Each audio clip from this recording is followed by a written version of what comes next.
March 16th. The Wahiawā-Whitmore Village Neighborhood Board number 26 is called to order. Welcome, everyone. Thank you for being here. We are going to start with our first responders. If we can call up our HPD. Thank you.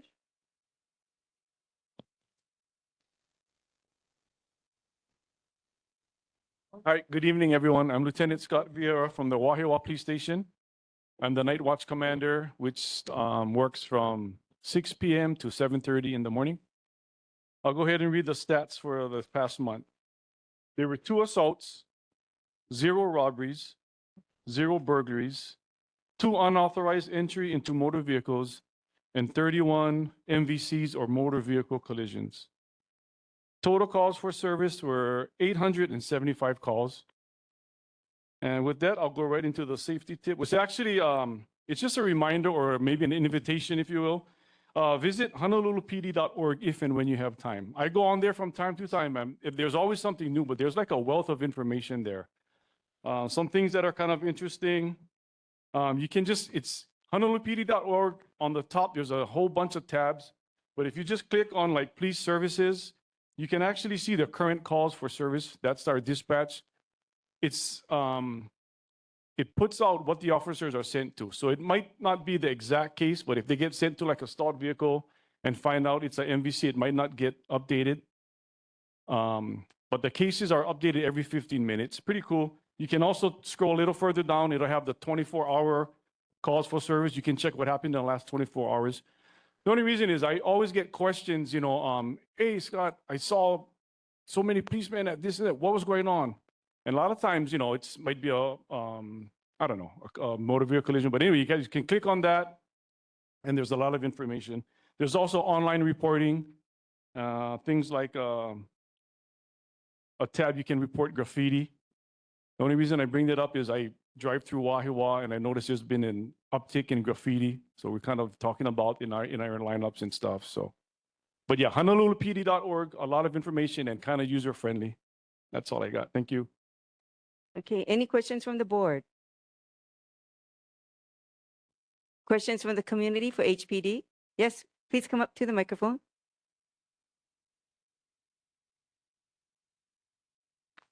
My name is Mario Raquino.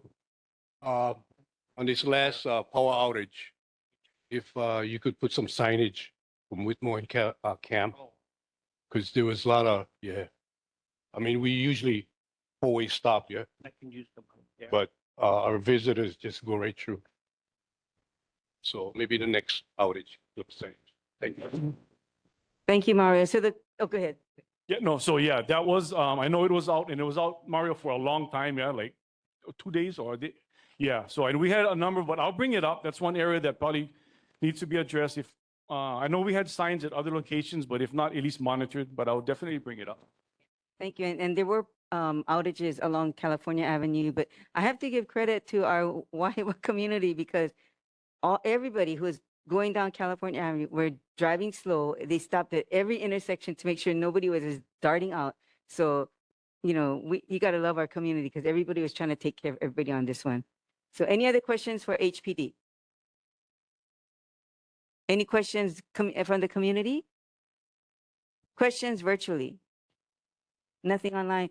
Before you leave, can we give a round of applause for HPD for all the work they did?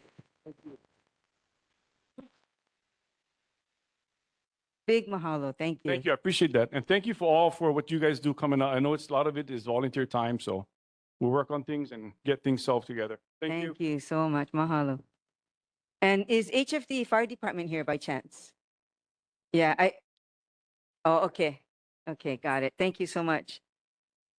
Okay, we're gonna move on down to item 3 on our agenda, monthly reports. But before I go into calling up, I want everyone to know that we did get a notice from ENV today, this afternoon, that they will not be able to make it to tonight's meeting. So I just want to make sure for those of you who are planning to hear their presentation from ENV, they are not able to make it tonight because of all the stuff that's going on with ENV, citywide and statewide. So they did apologize, and we will be rescheduling them either next month or the following month. So mahalo to your patience on that as well. Okay, So moving on to our monthly reports, calling up Congressman Tokuda's office.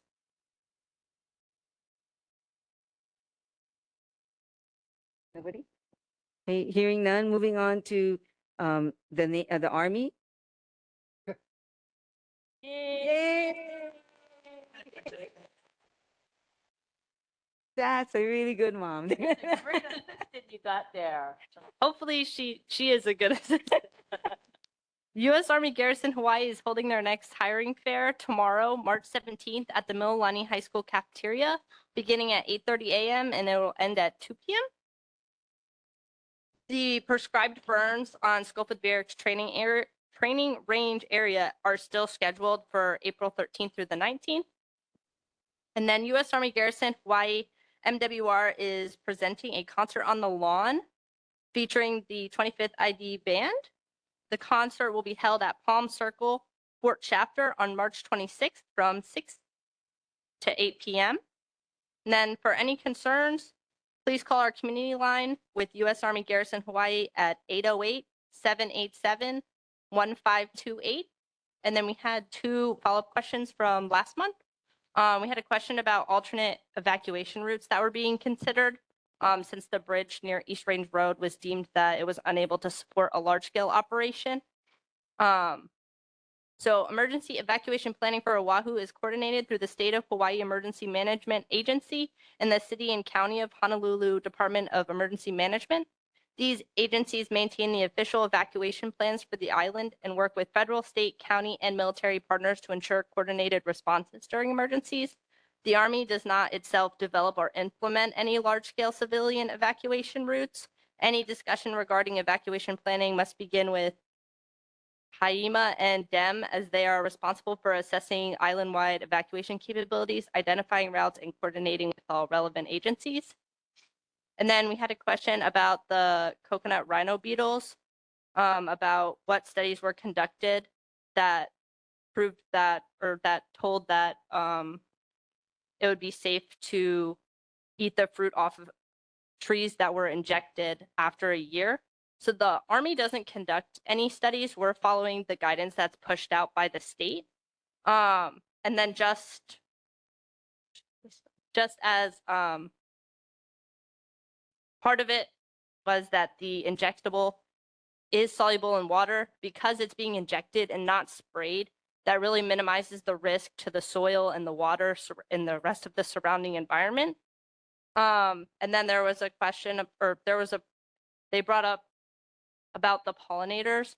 Trees that are being injected, the flowers are taken off to minimize risk to pollinators as well. But the Army continues to work with state and university partners to ensure coconut rhino beetle treatments are applied safely, effectively, and in accordance with state-approved integrated pest management practices. Are there any questions? Go ahead, Joe. First of all, thank you for the follow-up on the emergency evacuation routes. And second, thank you for a follow-up on Lonnie Brown's question regarding the trees. Thank you very much. Okay, any other questions from the board? Thank you for sharing all of that information. Would you please keep us updated? I know that there are discussions about you opening Kole Kole Pass, not just periodically for the hikes or whatever, but as they start to develop a plan of action to open Kole Kole Pass, would you come back and report as much as you can? Because I cannot speak for the community, but I can speak for myself and say that if there are discussions that will be had and the community has an opportunity to participate in those discussions, if you could kindly let us know. And so we would like to get the word out to our community about Kole Kole Pass, because it's an important issue, not just now, but as we move forward. We really would like to know what the plans are and how can the community participate in that. Okay, I can do that. Thank you. Thank you. Good point. So we'll look forward to that information. Any other questions from the board? Questions from the community? Please go up.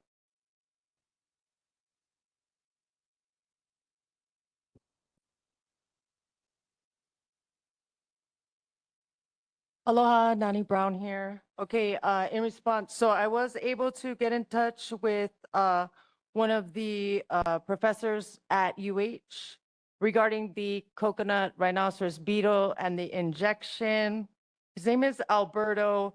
He did email me back and let me know he was going to keep me in the loop as for more studies. But according to the information that we have now, it's stable in water, not soluble in water. So that means that it doesn't break down and it continues to be present in water. It does break down in sunlight, but in cases like this, with this immense rain that we had, these trees would be leaking this chemical out. And then furthermore, it's not only the first flowering that you have to remove, it is all of the flowering for 4 years. And there are some landscapers that are adhering to that practice, but not all. And so we would have to encourage everyone, including the Army, to be very vigilant in making sure that we continue to cut all flowers and fruits as they are not edible to us or any pollinators, etc. Got a question? Oh, yeah. Go ahead. Thank you, Nani. I just wanted to, since you did so much work on contacting the professor at the university, I'm wondering if you cannot also reach out to the department, and I'm not sure where, but I know you can figure it out. Find out which department of the state, because our Army representative did say that they are following the state guidelines. So I'm wondering if you cannot find out which department within the state is issuing those guidelines and share some of this information with them. They may not know that while our Army representative did say that it's soluble in water, they may not have had the wherewithal or the energy to go and do the research that you did. And I think it's important because if the state is using that injectable method into other plants and trees around our island that are being affected, the more information we can share with them, the better off we can be as a community. Appreciate you though, Nani. Yes, Thank you. Okay, any other, yes, go ahead, Sylvia. Yeah, I'm wondering if maybe we should reach out as a board to University of Hawaii and ask them to come and present something here to us, rather than have, one person go and do all of that and put all this work on her. If we can reach out to them in some form and then have them come and do a presentation and tell us what's going on. And because I know I've reached out several times, and Kelly Anaya has been very forthcoming and has helped with the Royal Palm trees on Royal Palm. So yeah, that's what I'm asking for. Yeah, and you're right. So we can make that. So we can do that. I'll put it on there. Okay. And then Joe, you had a question? No. No? Okay. Any other questions from the community? Questions virtually? None. Okay. Okay. Thank you very much, Lieutenant. And take your baby home. It's getting late. Thank you.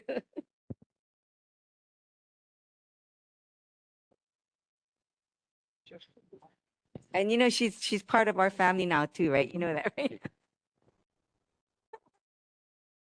All right, aloha and good evening, board members and Wahiawā and Whitmore Village. I just want to let you know we just completed Hawaii Navy Week. The United States Navy just completed Hawaii Navy Week here in both the Big Island and in Honolulu. Weather was pretty rough, but we had to put together a lot of events and helping out with the community. While we didn't get an opportunity to do as much as we would have liked, we still were able to put our best foot forward in the community, though, on both Oahu and Hawaii. The community boat tours is an ongoing project that we have here within the community. Anyone who is interested in going out, civic organization, school organization, or just interested on seeing what the United States Navy does, we provide tours out into Pearl Harbor. These are community boat tours, and we give kind of a little historical lesson about what the Navy did during time frame, especially during World War II era, and what we currently are doing now in the water out there. Also, every Saturday, we have shipboard tours on active duty naval vessels. I always want to make a plug for that. Board members, community, you're welcome to come out. If you're interested in setting up a tour for your organization or perhaps your office, please give me a call at 808-473-2890. That's something we can set up for the community. We mentioned Kole Kole Pass here. Yes, we just, the United States Army, Navy, the Hawaii Department of Transportation, Hawaii Emergency Management Agency, and the City and County of Honolulu signed a memorandum of understanding. For the next 10 years, we'll be opening up the Navy Annex that connects both the Schofield and the Navy Annex, so that in case of emergency, the folks on Waianae Coast are able to go up, take that route, probably quickest route, depending on whatever crisis comes up. We did open it for real back in July timeframe during the tsunami warning, and about 700 people took that route out safely. We just completed an exercise where we invited the neighborhood boards in Waianae to come out. But for next, we do this annually. So if that's something that our neighborhood board would be interested in, you are welcome to take part in that too as well. I'll keep you in the loop. You just need to drive out a vehicle and drive the pass from the Navy side all the way to Schofield side. Okay, but it certainly is something that we want to encourage all neighborhood boards to do, so that you can see how this is ran, and then you can tell your localized folks here how this is, what the benefits of having this road open are. And yes, if anything does come up as far as best practices, I think also neighborhood boards will keep you in contact there too as well. Yes, absolutely. Do we need your insight on that? All right. And I think that's it for right now. I'll take any questions you have. Any questions from the board, Joe? Just out of curiosity, what large ships have we got in port? Like anything above a destroyer? Okay, we well, as far as visiting, or are you talking about the what we have at Pearl Harbor? Actually, do we have any aircraft carriers or? We do not right now. No, that's kind of maybe once or twice a year do they stop by on their way either out for deployment or back from deployment. But I can keep you in the loop. Is that what's that? How about destroyer tenders? Destroy tenders, nothing currently right now. We had a change of command. The USS Hawaii came in for a change of command during Hawaii Navy Week. But as far as our main stockpile of ships is guided missile destroyers, we give tours on those regularly on Saturdays. So if you're interested, we'd love to have you out there. Just call my number at again, I'll give that number one more time, 808-473-2890. And that's something we'd love to set up for our community. Any other, Sylvia? Just a comment, quick comment.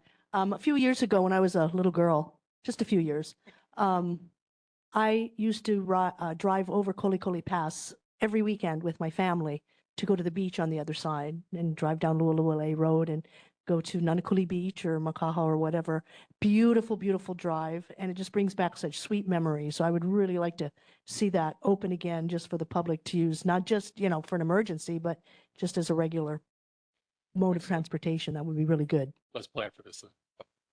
And if you don't mind, can I dovetail off of Sylvia? Because I remember for our family, we actually used to participate in the Kole Kole Pass walk. There used to be a walk, and we did that every year, and it was organized really well. And it's beautiful. It's long, but it's beautiful. But we did that as a family, and it was just a blast, to be able to be up there and see both sides of everything. And yeah, it was great. So if we can help you get that going again, that would be super, I think, yeah. Absolutely. Okay, any other questions from the board? Okay, questions from the community? Questions virtually? Nothing. Okay, thank you, Daniel. Welcome back too. We missed you. Okay, moving on to our government agencies, Board of Water Supply, Nicole, online. Hi, Nicole. Aloha, folks. Hi, long time no see. Yes, I was out for health reasons, but glad to be back. Glad to see you virtually. Okay, very good. You look chipper, so terrific. I'm glad you're better. Thank you. Just a couple announcements tonight. There was one water main break in the Wahiawā area in February. That was on February 27th when an 8-inch water main broke at 215 Kellogg Street. And this month is World Water Month. So we invite the public to join us as we recognize specifically World Water Day on March 22nd. So this is an annual United Nations observance to raise awareness about the 2.2 billion people that are living without access to safe water. This affects everybody, but women and children really carry the heaviest burden for safe water when that and sanitation just aren't available. So more than 1 billion women alone lack access to safely managed drinking water. So this year's theme is Where Water Flows, Equality Grows. And throughout March, and again, especially on the 22nd, you can check our social media pages and our website, boardofwatersupply.com/WWD. We will be posting stories and videos about the global water crisis produced by the UN. And we just ask the community to help us take care of our water. It's everyone's kuleana, so help us to make every drop count. And with that, I'm happy to take any questions and or concerns. Thank you. Let me go down the book. Any questions for BWS? Oh, go ahead. Aloha, Nicole. Glad to see you. Thank you for joining us again. Just a comment. You know, with this last weather system that we had, we've seen everybody on the news talking about HECO, Hawaiian Tel, our first responders. But please extend a big mahalo to the BWS crews, because I know I've seen them out there over the last couple of days working their tails off to make sure that our communities stay connected, again, with good, clean water. So please extend my mahalo to your team. Absolutely. Mahalo for that, TJ. It's very much appreciated. Yeah, good. That was a good, yeah, good point. Any other questions from the board? Any questions from the community for BWS? Questions virtually for BWS? Okay. All right. Thank you, Nicole. Thank It's you. good Look to forward to see seeing you. you guys in person. Yeah, for sure. Okay, thank you. Okay, moving on, we have the State Department of Transportation. So just for everyone's FYI, Fawn, who was our representative, has retired and is enjoying her life.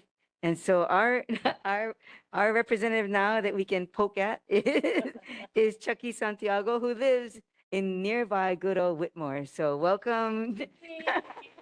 We got one of our own. We got one of our own here. Hello, everybody. Hope you guys stayed safe and dry this weekend. Representative Peruso had some issues that she wanted me to address. First, the Whitmore sidewalk. I didn't get any updates on that, but I know they're redoing some work. There were some questions about the parking issues. From what we looked at, the sidewalk is in the DOT right away. So unfortunately, there's nothing we can do about the parking issues at this time. Another issue was the homeless shelter under the bridge near Schofield. I talked to our deputy director. He was going to coordinate something with the Army to facilitate cleaning out that area. So, oh, and with HPD. So he wasn't able to do it last week because of the storm. So he's looking forward to coordinating something.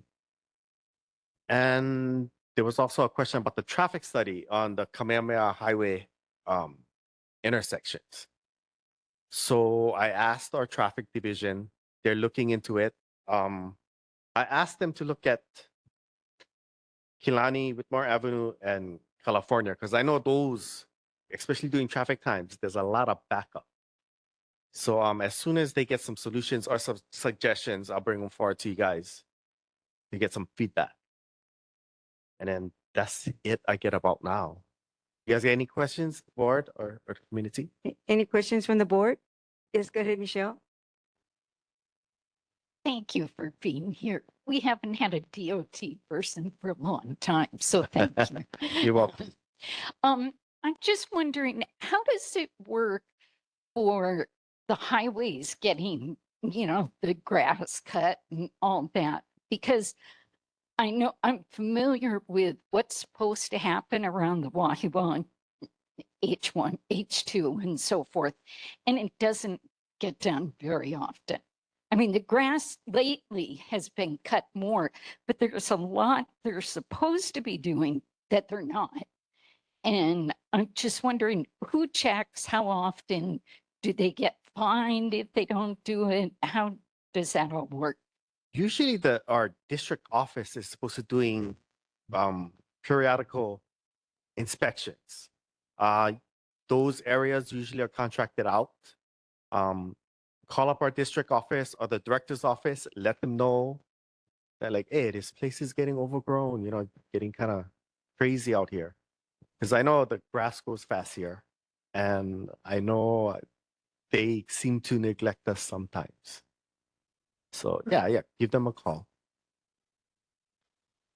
There's supposed to be a crew going around and inspecting, driving around and seeing these things. Sometimes I call, but it's better that they hear from the community because they might just say, it's just Chucky complaining. Yeah. You're welcome. Okay. And please remember, board members, to use the microphone. Go ahead.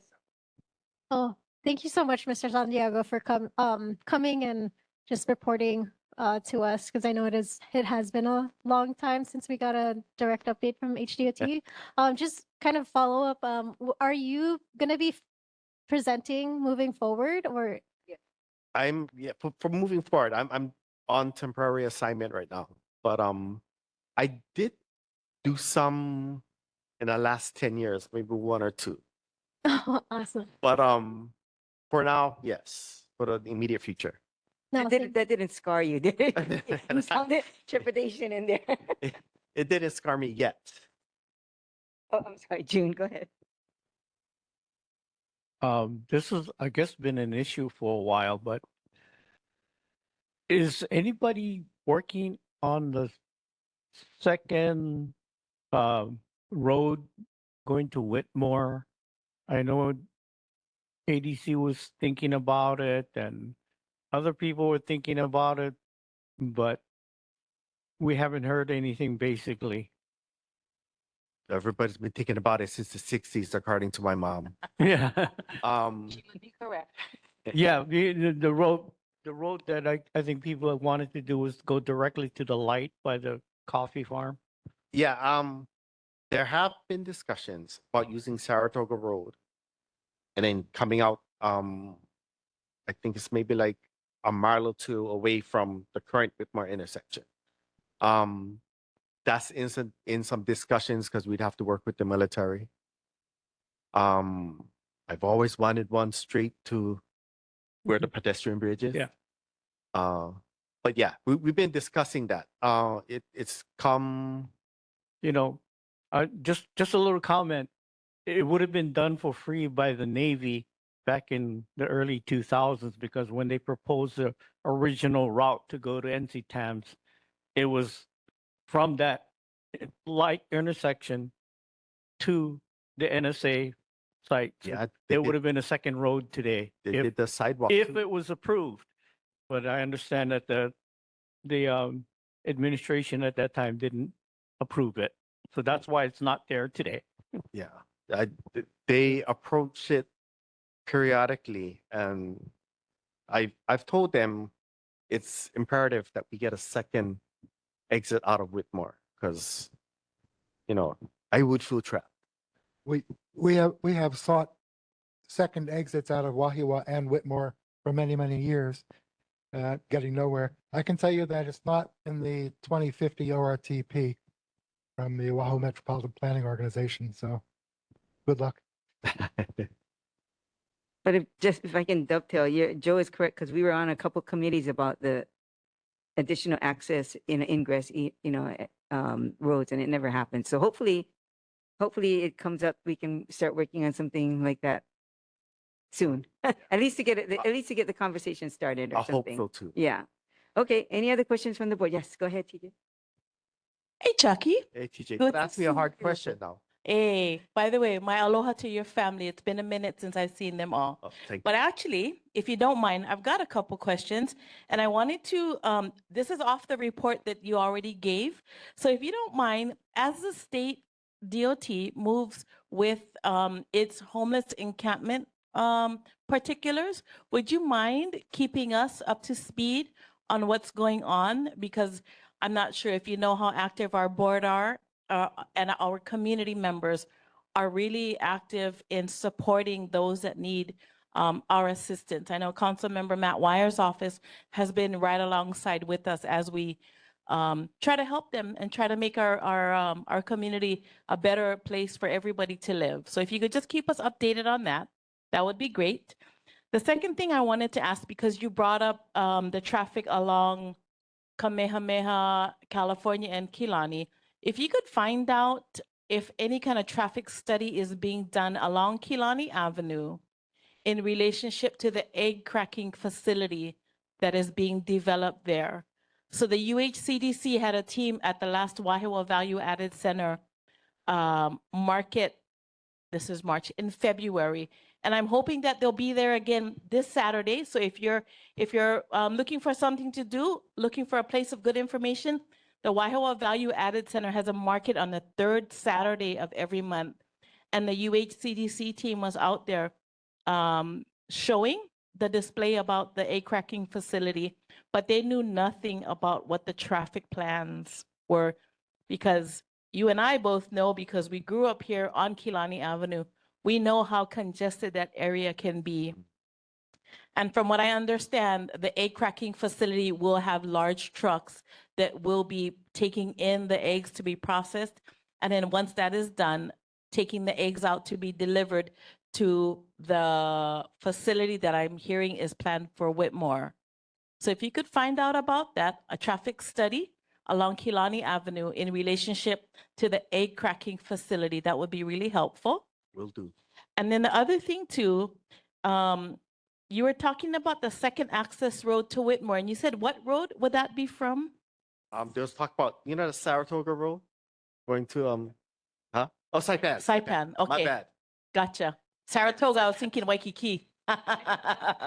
Sorry. Getting all lost. So it'll be for that area along Saipan Road. There's no permanent talks, but there have been talks, and apparently it's come up before. Okay. So I'm just hoping that they choose one soon. Okay. So how can we as a community help that conversation to move along? Is there a number for the district office that we can call to express our concerns about having a second road into Whitmore?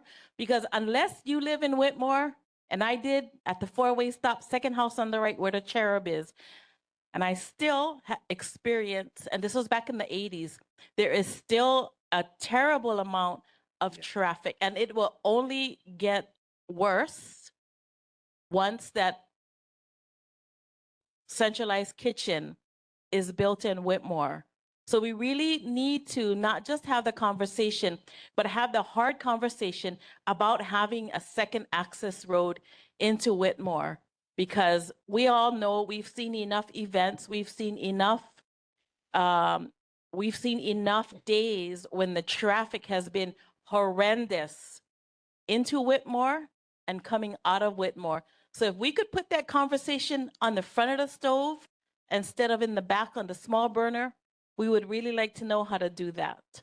So if there's any information, anyone in particular that the community can call, we would really appreciate some kind of connection there. State representatives, your state senate, governor's office, and you can chime into the DOT. So at least we have some kind of product to say like, hey, like this many people called, not just Chucky.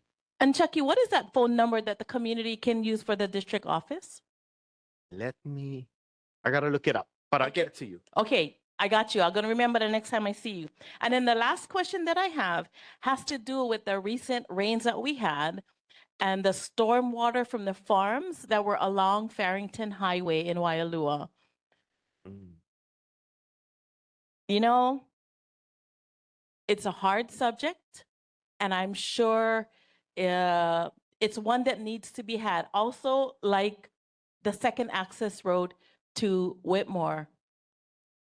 Something's got to be done, and I'm not sure what the plans that DOT may have in mind, may have considered, you know, and we've got another storm system that's coming like on Wednesday, I think, or maybe even tomorrow.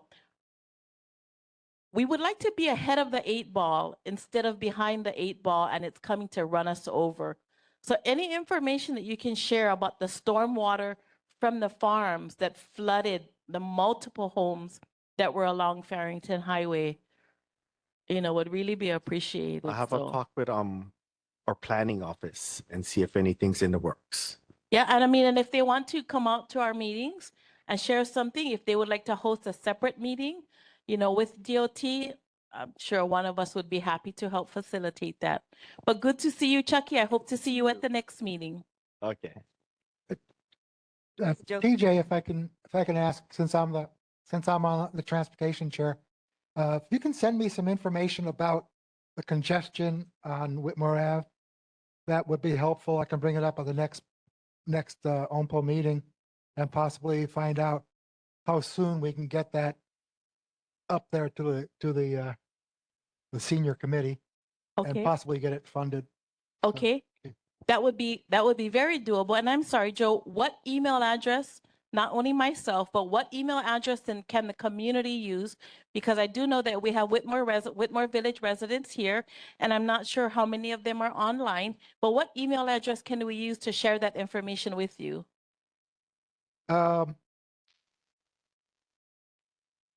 NCO@honolulu.gov. I'm not giving you my personal email. No, I'm not asking for your personal email, but if you would like us to provide information to you for this with concerns about the Whitmore traffic, I would like to offer it up to other Whitmore area residents, Whitmore Village residents that may be able to share some of their concerns, because I know that you folks drive on that road each and every day more than I do. So if there's an email address that our community residents, our community members that may be online, and is there an email address that they can share to share their concerns with, that you can share so we can get our concerns to you? I simply asked if you would send me information. So if you want to solicit from the community, go ahead and then send it to me. Well, actually, I think it's unfair that you direct your question directly to me, because we would like for the community to be able to participate in this conversation. Anybody else out in the community have any information you'd like to share with me right now about traffic on Whitmore Ave? Thank you, Nani. Please come up to the microphone. Ms. Lenchenko, you also, please come up to the microphone, identify yourself.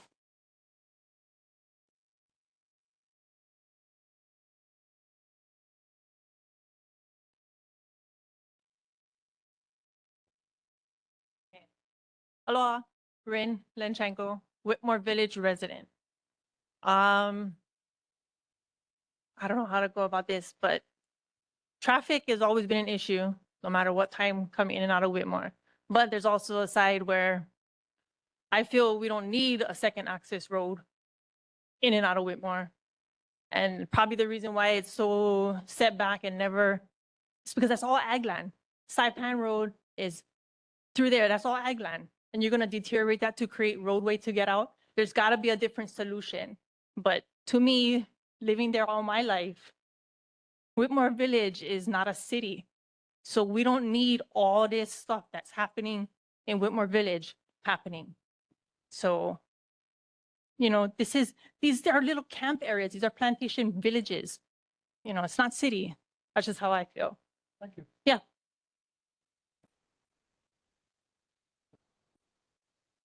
Aloha, Nani Brown again. I'm actually a Wahiawā resident, but I do spend some time in Whitmore for my job. I am an electrician, and I thought that having work so close to home meant that I could work longer and not have to worry about picking up my child at school, until I tried to leave Whitmore at 4 o'clock, and it took me 45 minutes to get from the light over there to the Heights. And yeah, so I do believe traffic is definitely an issue. And And another thing that I 100% believe is that Whitmore is constantly disrespected with all kinds of projects and programs that they do not want, including, which I had some figures from DOT to share tonight anyways, but including the Wahiawā pedestrian bridge. I did not find a single person in favor of that bridge. The official position of our neighborhood board was no. And this is for all of our legislators here and over there and for everyone else. Nobody, I'm sorry, I have that. Can I just get the actual figures? I have them. Yeah. Yeah, I do have, I know it's not on the subject, but what I am saying is, so where I would like to see an alternative road, but for safety purposes. But other than that, I would like them to halt the pedestrian bridge. I would like them to halt the food hub that is going to prove to cost more than it's going to be worth and is completely unnecessary and is only going to exacerbate the traffic that is already there. Building these kinds of projects before the infrastructure clearly shows, number one, a disrespect for the community, and number two, that you probably don't want the community to participate because you're not building anything for them to have it with any convenience of theirs. They don't even have their sewer upgraded yet, which is why these guys are here, because we have 2 sewer plants down on this island, and all of it always comes down on Whitmore. And I am, even though I don't live there, that's kind of like our sister town, and I feel some kind of way guilty for them always having to brunt the blows for all of these nonsense projects that are going on. Anyways, thank you. Thank you. And Nani, if I can just add for everyone's edification, when we took that vote, it was a major full house pack because we did 2 votes. We held 1 meeting in Whitmore and we held 1 meeting here. Both meetings had 200 plus 1 vote on each side, basically 201 votes. And on each side, there was 1 negative, 1 no vote on each side. So we went that side with 200 plus people was, was all positive except, 1 negative. And then we came on this side and we took a vote for the Wahiawā side. And so it was overwhelmingly against that development. Yeah. Yeah. So, okay. Hey, can you, let's see if there's other people, because, yeah, anybody else that have, yes, go ahead. Virtually, I'm sorry, Representative? Yeah, Representative? Yeah, thank you. I have a request for Chuck.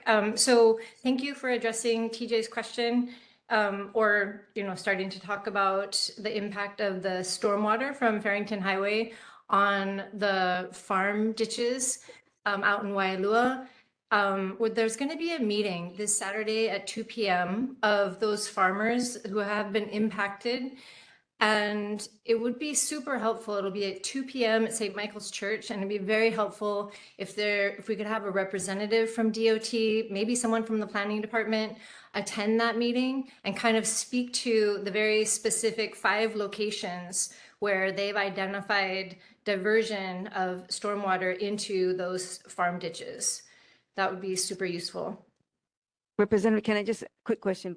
Who will be at that meeting when you're talking about that there will be people talking about the water issue? Who will be there? Yeah, so it's leadership from the North Shore Neighborhood Board, but it's also primarily the farmers who have been impacted. So I'm not sure how many people have seen the images from the flooding down in Waialua and Mokuleia, but there are multiple contributing factors.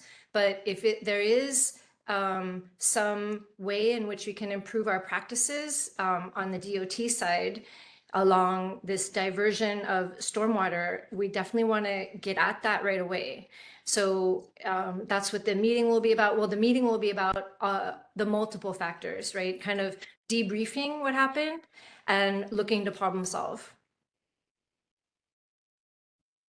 Okay, thank you. I just want a clarification because it would seem unbalanced if you have this meeting and DOT is being asked to be there, because I think you need EMV and everyone else there. It's not just DOT.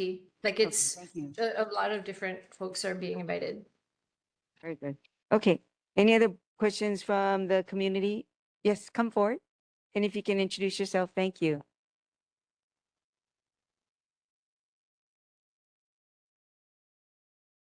I'm Terry Maruyama, and I have a question for you. Did work begin on the pedestrian bridge? Can you talk to the microphone? Sorry, did work begin on the pedestrian bridge? We did some grading work already, Okay. and they're still doing the environmental. So I think all the work right now is just the environmentals. By grading, do you mean chopping The microphone. trees? The microphone, please. By grading, do you mean chopping trees or? Okay, why I ask is that I live by Lake Wilson and we have a lot of trash coming down every time there's a big storm. But this time there were multiple logs that were coming down and they're like average 20, 25 feet long and they were chopped. They weren't trees that fell out. I did notify DLNR, who told me that it's not their responsibility, that I need to contact Dole. I did email Dole and I did not get a response. I did call Donovan, Donovan's aide, Charlie Miller, and he told me that the work was being done and he would email DOT. Oh. Okay. Yeah. Anyway, I did voice my concern about the logs going down and possibly damaging the dam. And this is before the heavy rain, but nothing was ever done. Then I heard on the news. Can you go closer to the microphone, please? Thank did. you. I did voice my concerns to DLNR, Dole, Donovan's office about all the logs that were going down and my worry that it would hit the dam or damage the dam and people in Wailua would be impacted. But I have got nothing back from them. And I worry that you guys were Mrs. dropping the Moriyama, logs, Mrs. know? Moriyama, if you don't mind, are you able to stay for a little while more? Okay, because we I have, have another concern about okay, I just something. want to let you know that Representative Dela Cruz's office, his staff is going to be coming on a Yeah, little later. yeah. Okay, very good. They were very helpful, but Okay, no, nothing was done, but, you know. so let's. And then we ask had the heavy rain Yeah, and then the possible breach of the dam. right. And then there was a farmer in Wailua that was taking care of logs to getting them out of the property and telling people, you know, if you're cutting logs, try and get rid of it yourself because we have to pick it up, Okay, you know. okay, so we'll check on those questions too. Thank you very much. Just one more thing. Yes, go ahead. I Yep, forgot. go ahead. There will be an informational meeting about the pedestrian bridge in the future. The location is still being determined, so please attend. The date, they said sometime in the next month. So, if I find out before the next meeting, I'll try to forward the information and let everybody know. Okay. Yeah. Okay, thank you. Michelle, one more question? I think that the community deserves more advance notice on something like that, so more people can come. If you're just emailing the board, how are they going to find out? Well, I'm hoping Senator De La Cruz is part of this meeting. So I'm hoping there's more of a outreach towards the community. Yeah, well, he's pushing the bridge. You know? Okay, any other questions from the board? Go ahead. Chuck, if you don't mind, once a date, time, and location have been set for that meeting, would you please ask DOT to at least put up a banner along Crandall's fence and then maybe along the triangle near Pomahoe, you know, by Greenwood Coffee? Yeah, yeah. If you folks could please do that, because I'm not sure if you know, but our board is on recess next month. And if you're saying that there is a pedestrian bridge meeting that's going to happen within the next month, if they could really not just depend on the senator's office to let the community know, but reach out to Rep. Caruso. I'm not sure if I can impose on Councilmember Matt Wire's office. And then again, just a banner out on the highway, on the fence. I mean, I can give you Camille and Crandall's number if you folks want to reach out to them. But this is an important issue, has been since day one. And the fact that grading is already being done for this project, it really, again, is a slap in the face to the community. So I would implore the DOT to do a really good job, a better job than has been done before, to let the community know that this meeting is happening.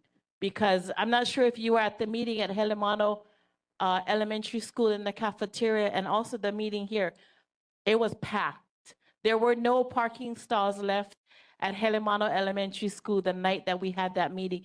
And we had Keiki there from like ages 10 to 12, as well as Kupuna, that were there to share their mana'o about the pedestrian bridge in our community. So I would really strongly ask that the DOT take it upon themselves, along with QIT, take it upon themselves to let our community know when that meeting will be. Thank Okay. you. I'll make sure the project manager knows. Thank you. Before we belabor this more, I just want to say that when we had that meeting, we actually did a lot of the postings. So if we can work in tandem together, but we put a lot of postings out to notify the public in advance notice. And we walked and we put posters up, and of course got permission. But I don't want to forget that, saying we got to get banners up and signs up, but we got to get people to help us put those up too. So can I go and just check somebody? And we've been on this side for a while. Anyone virtually have any questions or comments? Okay, I just want to make sure because we haven't looked at you folks for a while. So, okay, any other questions and comments for this? Yes.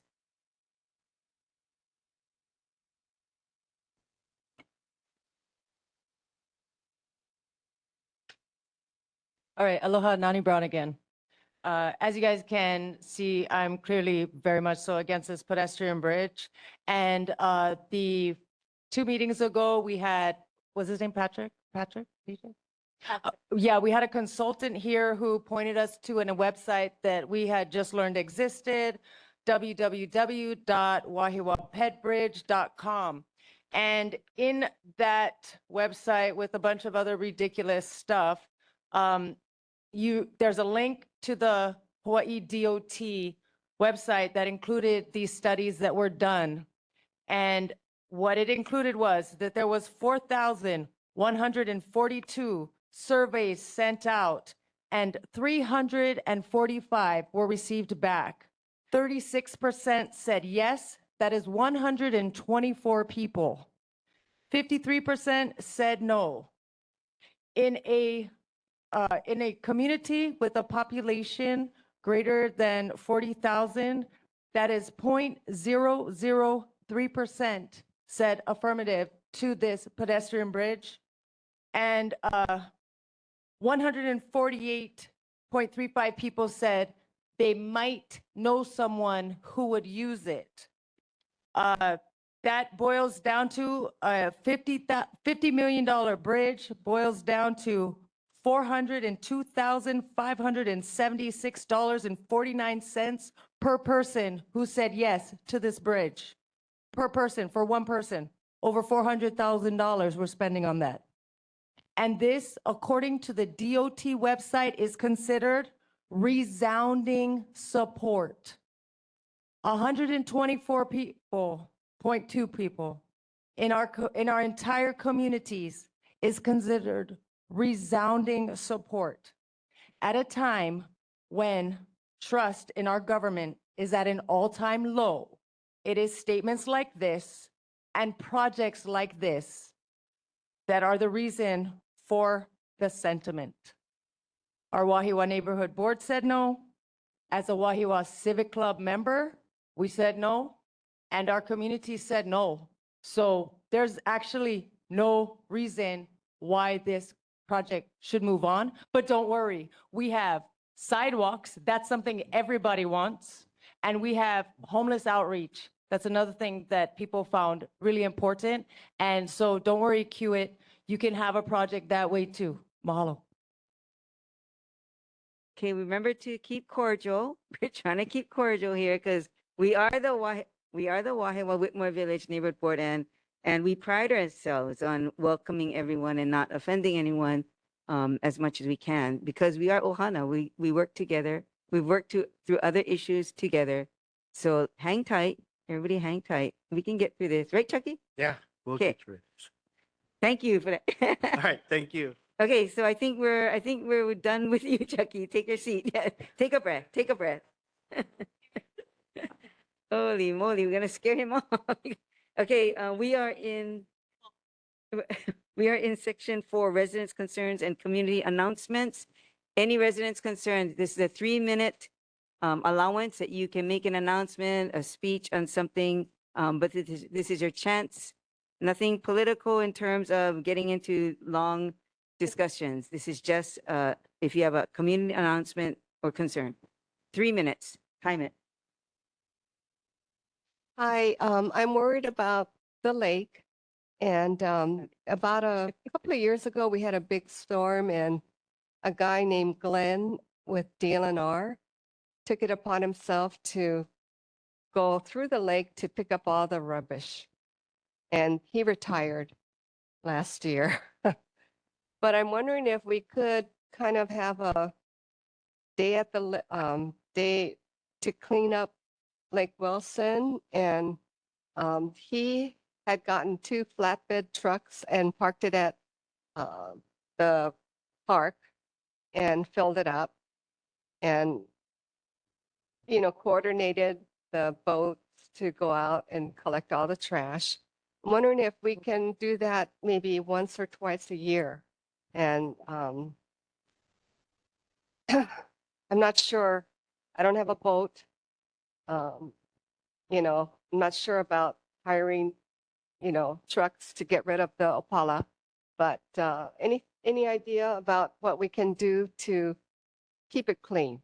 Okay, got it. And actually, I'm smiling because we actually did that. I'm trying to remember, teachers. We did it like 3 or 4 years. But we were in there and we had the trucks coming in.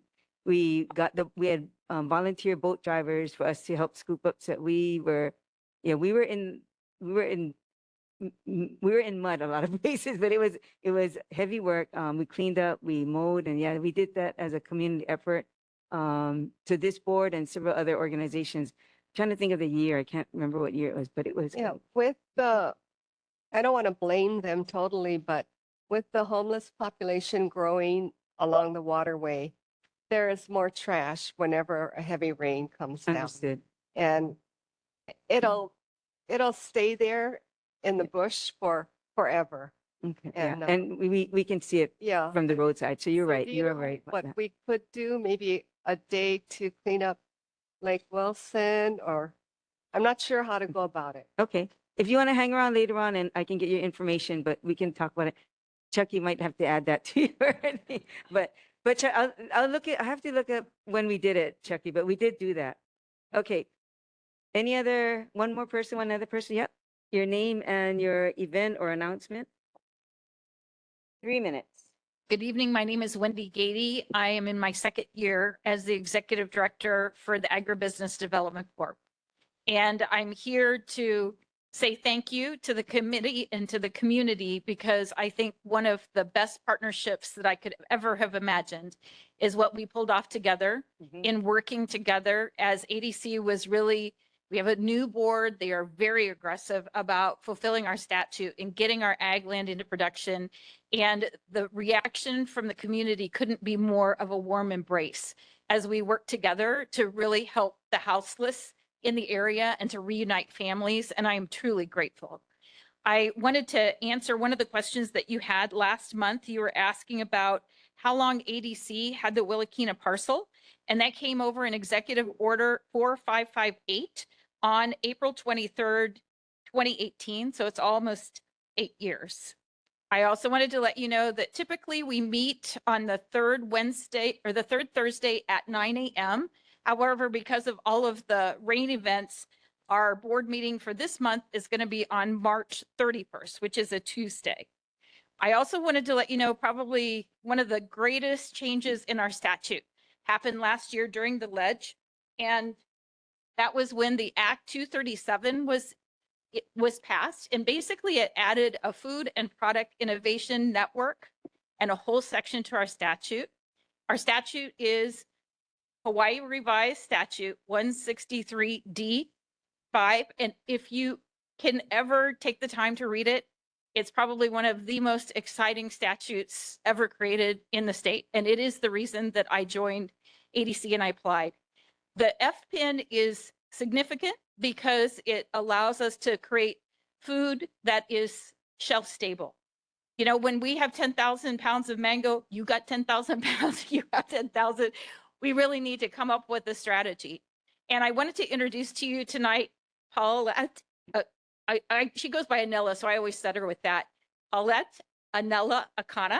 She is our new Climate Resilient Food and Product Innovation Network Manager, which is a fancy way of saying she's the woman that's in charge of this statewide food and product innovation network. And she's a local girl. She's from your community. And then I'm here for any questions. Okay. Thank you. Did you want to go up to say anything? Okay. Well, we welcome you. You've got Wendy, it's very nice to see you. It's been a while. So thank you very much. And we did kick off some good stuff back a few years ago. So yeah, thank you. And TJ has a quick question for you.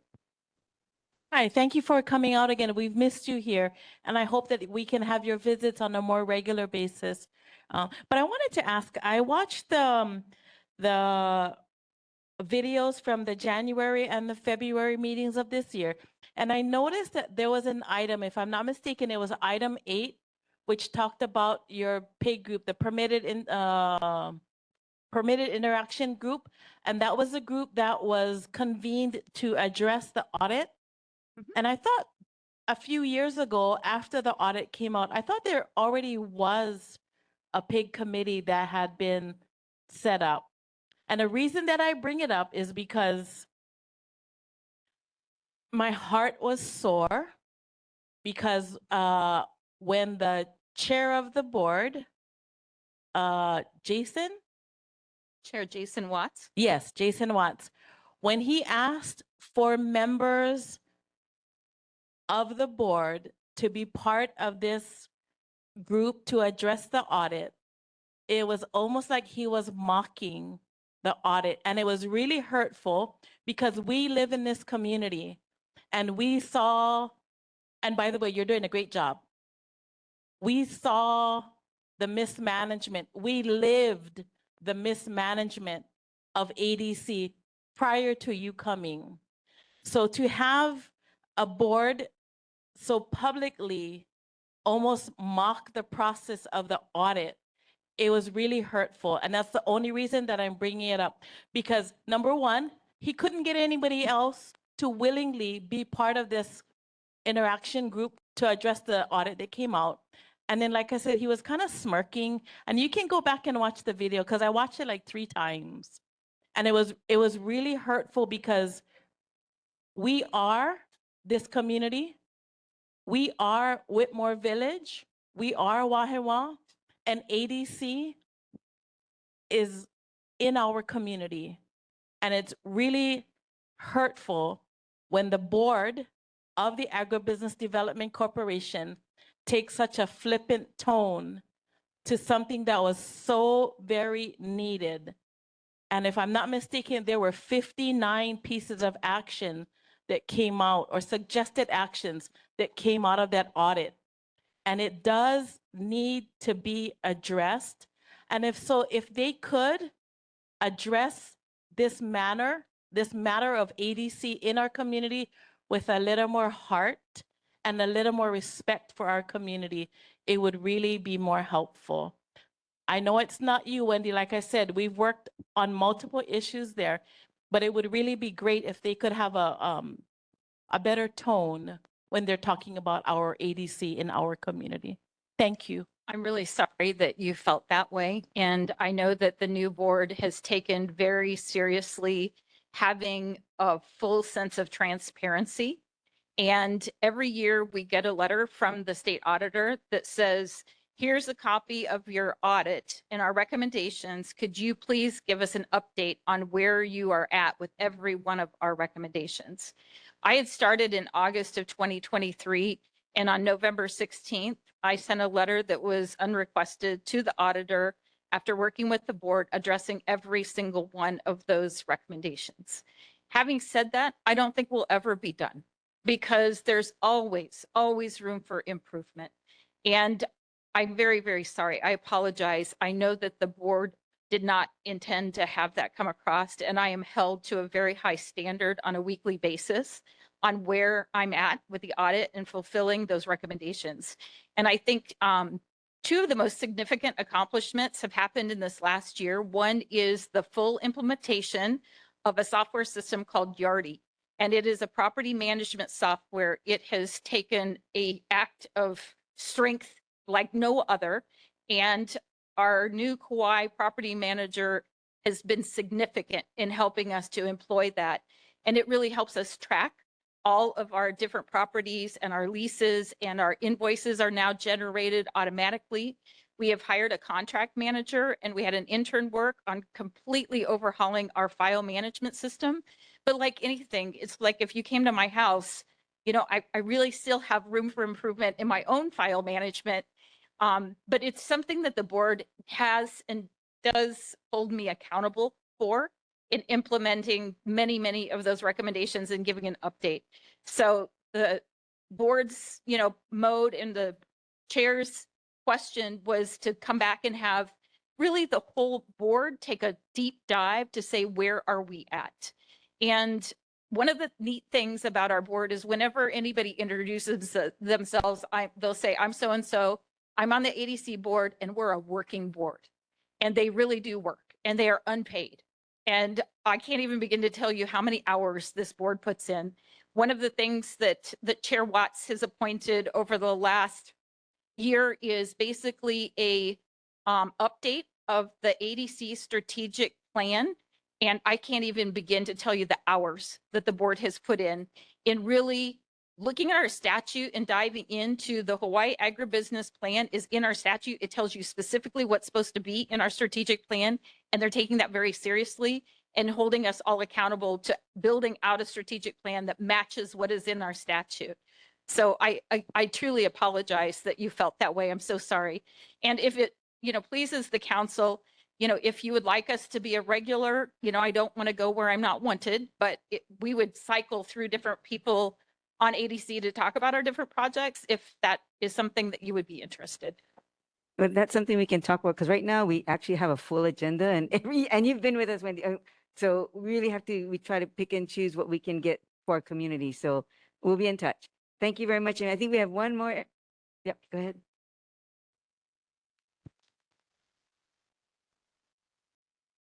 Aloha. Thank you, Chair Ishikawa, members of the neighborhood board, members of the community, and folks online. I just wanted to introduce myself. My name is Della Albalati.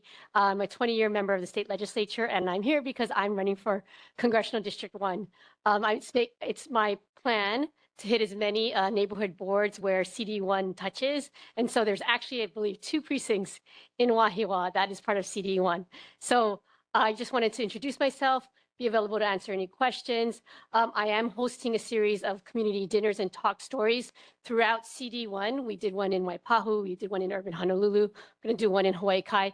I apologize, I do not have the date yet planned for the Mililani, but we are planning that one, and I'd be happy to do one in Wahiawā, even though there's just 2 districts or 2 precincts that are part of CD1. So just wanted to introduce myself and be available to answer any questions, and then for you to be ready when I am able to provide the invitation, because I would love to have everyone here attend that community dinner and talk story. So thank you, Chair. Thank you very much for being here. Thank you. Okay, and I think we have two others online standing by. Yeah. Okay, Crystal, 3 minutes. Thank you so much. Can you hear me? Yep, you're good. Thank you. Great, thank you. Thank you, Neighborhood Board, council members, Office of Representative Caruso and Representative Caruso, everyone for coming on such short notice too that I called today. So my name's Crystal Dombrow. I'm a resident of Haleiwa in the evacuation zone in the event of a Wahiawā Dam failure. I'm here tonight to ask for any immediate mitigation measures for the upcoming heavy rains. I'm very concerned that the water will continue to accumulate and that the reservoir is currently at a higher level than usual for an extended period of time. So with those two factors, I'm concerned that that could cause dam failure and catastrophic flooding to Wahiawā, Wailua, and Haleiwa. This weekend, when I got the emergency alert on my phone through my wireless carrier, I realized that the heavy rain and high wind was already too dangerous for me to drive through or for anyone with a truck to come pick me up through. In the event of an actual evacuation, I happen to be in this little area in Haleiwa by Ali'i Beach Park where there's two rivers on either side of me, so I wouldn't be able to actually leave. And so I'm here tonight to ask for what kind of emergency mitigation measures that we could put in place, if there are any that are possible, ahead of the rain that's upcoming. It looks like we're going to have some rain starting tomorrow, and then it might be extremely heavy again over this weekend. So is there any way to keep the water level manageably low ahead of a heavy rain that's coming? And are there any other short-term solutions until the proper infrastructure upgrades can be made, especially for this week? Thank you. Thank you, Crystal. And after this, I do have some information from our Department of Environmental Services, ENV. They aren't able to make it to tonight's meeting, but they did send over some information that they wanted me to read out. So after we go through this, I'll be reading that out, and maybe that'll be some information that could be helpful to you as well. Okay, so stand by for us. Okay, and we had someone else. Sarah? Aloha and thank you, everyone. Can you hear me clearly? Yeah, you're good. Thank you. Okay, thank you so much. I apologize I couldn't make it in person. I have emergency damages that need repairing right now in my home because of the severe weather. So I usually go over our normal report. My name is Sierra Martin. I am here to represent Kealoha West Oahu Homeless Outreach. We do service districts 2 and 3, which includes Wahiawā. I'm going to go quickly through my normal report, and then I'm going to jump into what is more important, which is obviously the weather. What took place with our agency over the past 2 weeks and what we have prepared for what's to come. So first off, we have encountered 42 individuals. This is just for the month of February, so before the storm. Of those 42, 29 of them were resistant to our services. Again, we cannot force our help on anyone. It is 100% voluntary. If they want it, we got it. We have 7 new enrolled families that could be ranging between couples or families that have children. And we have housed 13 individuals. I don't have the specific numbers for how much are in a specific household, but I can have that for you during the next meeting. And we also only got 8 community concern reports. So note that. Given that we only got the 8 community concern reports last month, that compared to this month, especially because of the weather, drastically changed. It jumped a lot higher. I can honestly say we got almost 100 calls of different people in distress from all different areas of the island, not just within Wahiawā, but it was really hard to get to anyone because of the flooding and all of that. So I did want to announce what we do. I mean, first of all, we are not first responders, but we are expected to go out and help to transport and evacuate those that are unsheltered within areas that are considered high risk for flood zones. So that would cover, the bridges, under the bridges, And in open areas, we're looking for people that don't have structures, people out in the open, in front of buildings. They don't have coverage of any kind. That is who we are looking for. We did open our shelter. So we have two shelter properties located in Kalaeloa. One is an emergency shelter. The other is a transitional shelter. Usually it is just for families, but during emergency situations like this, we are able to accommodate 12 people. And that is my problem. And I did want to share my concerns because I noticed the lack of emergency evacuation shelter options that opened a day after the storm was here. But I didn't like the fact that if you look it up, it states that it was open on the day of the storm, but I know for a fact it definitely was not. My team and I were out and we don't have much people available, but we were working almost 24 hours trying to help as much as we could. Once we fill the 12 spots that we have, where were we supposed to take everyone, you know? So the next day is when we got actual information of where other temp evac shelters were available and open. We did get notified that, sorry, I'm running out of breath. We did get notified that CORE, which is another outreach agency, they were out on the road doing emergency evacuation transports as well, along with the bus that was offering free rides to whoever, you know, were in the bus line areas. But what about those that are not? And that is what my concern is. It's just the lack of support in that area. There were very minimal schools and parks available. And then I also did find out that there was a major lack in volunteers available, which I don't blame anyone for that. Volunteering during severe weather is dangerous on its own as it is, but we are trying our best to do what we can. So I did want to spread that information just so everyone in the community of Wahiwa knows that we are out there. My team and I are going to be out there tomorrow as well. We did try to prepare everyone ahead of time before this last storm. We did go out throughout the week, let everybody know. And I hope the community can share this information too with everyone that you may see that might be unsheltered, if they don't already know, that we would prefer for them to stay where we can safely reach them. We are not able to climb or go hiking or do any of that super severe, dangerous type of rescues, but we can pick them up in a normal area if they're able to get there. I did tell some of those that I knew, preferably find a bus stop, find a building place, go to the transit center. And we did drive through those areas and we were able to find a few people. But I am glad that the district park did open after a certain point, because we did have a bunch of people that needed that help. And we didn't have space in our shelter at that time.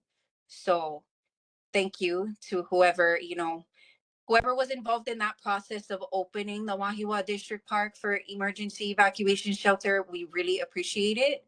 And another thing for Crystal, I don't know if it might help you, but if anything, you can give us a call if you did need your own like personal evacuation. We usually focus it more on the unsheltered population, but I mean, if you're in the area and I know someone that's doing evacuation in the area, I can share that information with you for sure.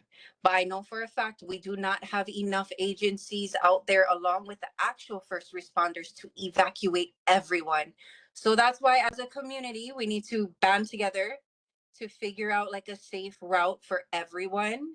Because I mean, we have about maybe over 50 people at the bridge, at Karsten Bridge, that we could not reach. We could not reach them at all. We could not drive our vehicles through. And we don't want to, you know, hurt ourselves in the process of trying to help everyone else. And that is it as far as that category goes. But really quick, I did want to announce good news. We did hire a new person, and I believe she is there in person. She is a Wahiawā resident. If she could stand up, we have just welcomed Makanani to our agency. So Wahiwa native. So she's gonna be representing the city for sure. But please save questions, outreach questions for me, as Makanani is still fresh, but she does know a lot regardless. Very But good. that's all I wanted to share. I'm sorry if I went over the 3 minutes. Way over, but it was worth it. But Sierra, I just want to tell you thank you for what your group does too, because you are always in the vicinity of Wahiawā-Whitmore and of course neighboring communities. But you have kept that that fire for us. So thank you for caring for our community as what you did. I just want to make sure you know that when you are out there, that you, if you were thinking of going on Carson Top Bridge, you really shouldn't have been going on Carson Top Bridge at that time. It was just flooded all over, and it was just wickedly crazy. So, and I want to make sure you know that this, because I came to check on this facility on the Friday that it was opened at 5 o'clock, and this facility was open. And actually it was a city that set up all the different sites of where they were setting up, shelters that people could go through. So if you need a contact for that, how they coordinated, I can put you in contact with them for future situations that come up that you may want to collaborate with them. Yes, yes, please, because right now we get our information from our COC partners in care. So we didn't get any information from them until the day after. So I'm not sure who is connected with them, but I would love to connect your contact to them so we can expand our resources when it comes to. Okay, so I'll put you in contact with them, and you'll probably get the other information from the other areas that that the city organizes for shelters. And they also have ran some shuttles, to help people out and stuff. And the shuttles, and the shelters were all pet friendly, but you had to have a leash on it and whatnot. But they were very welcoming and open. Though this one, though, when I was here, when I stopped by, there were only, at the time that I stopped by, there were only 2 people here at the Wahiawā District Park.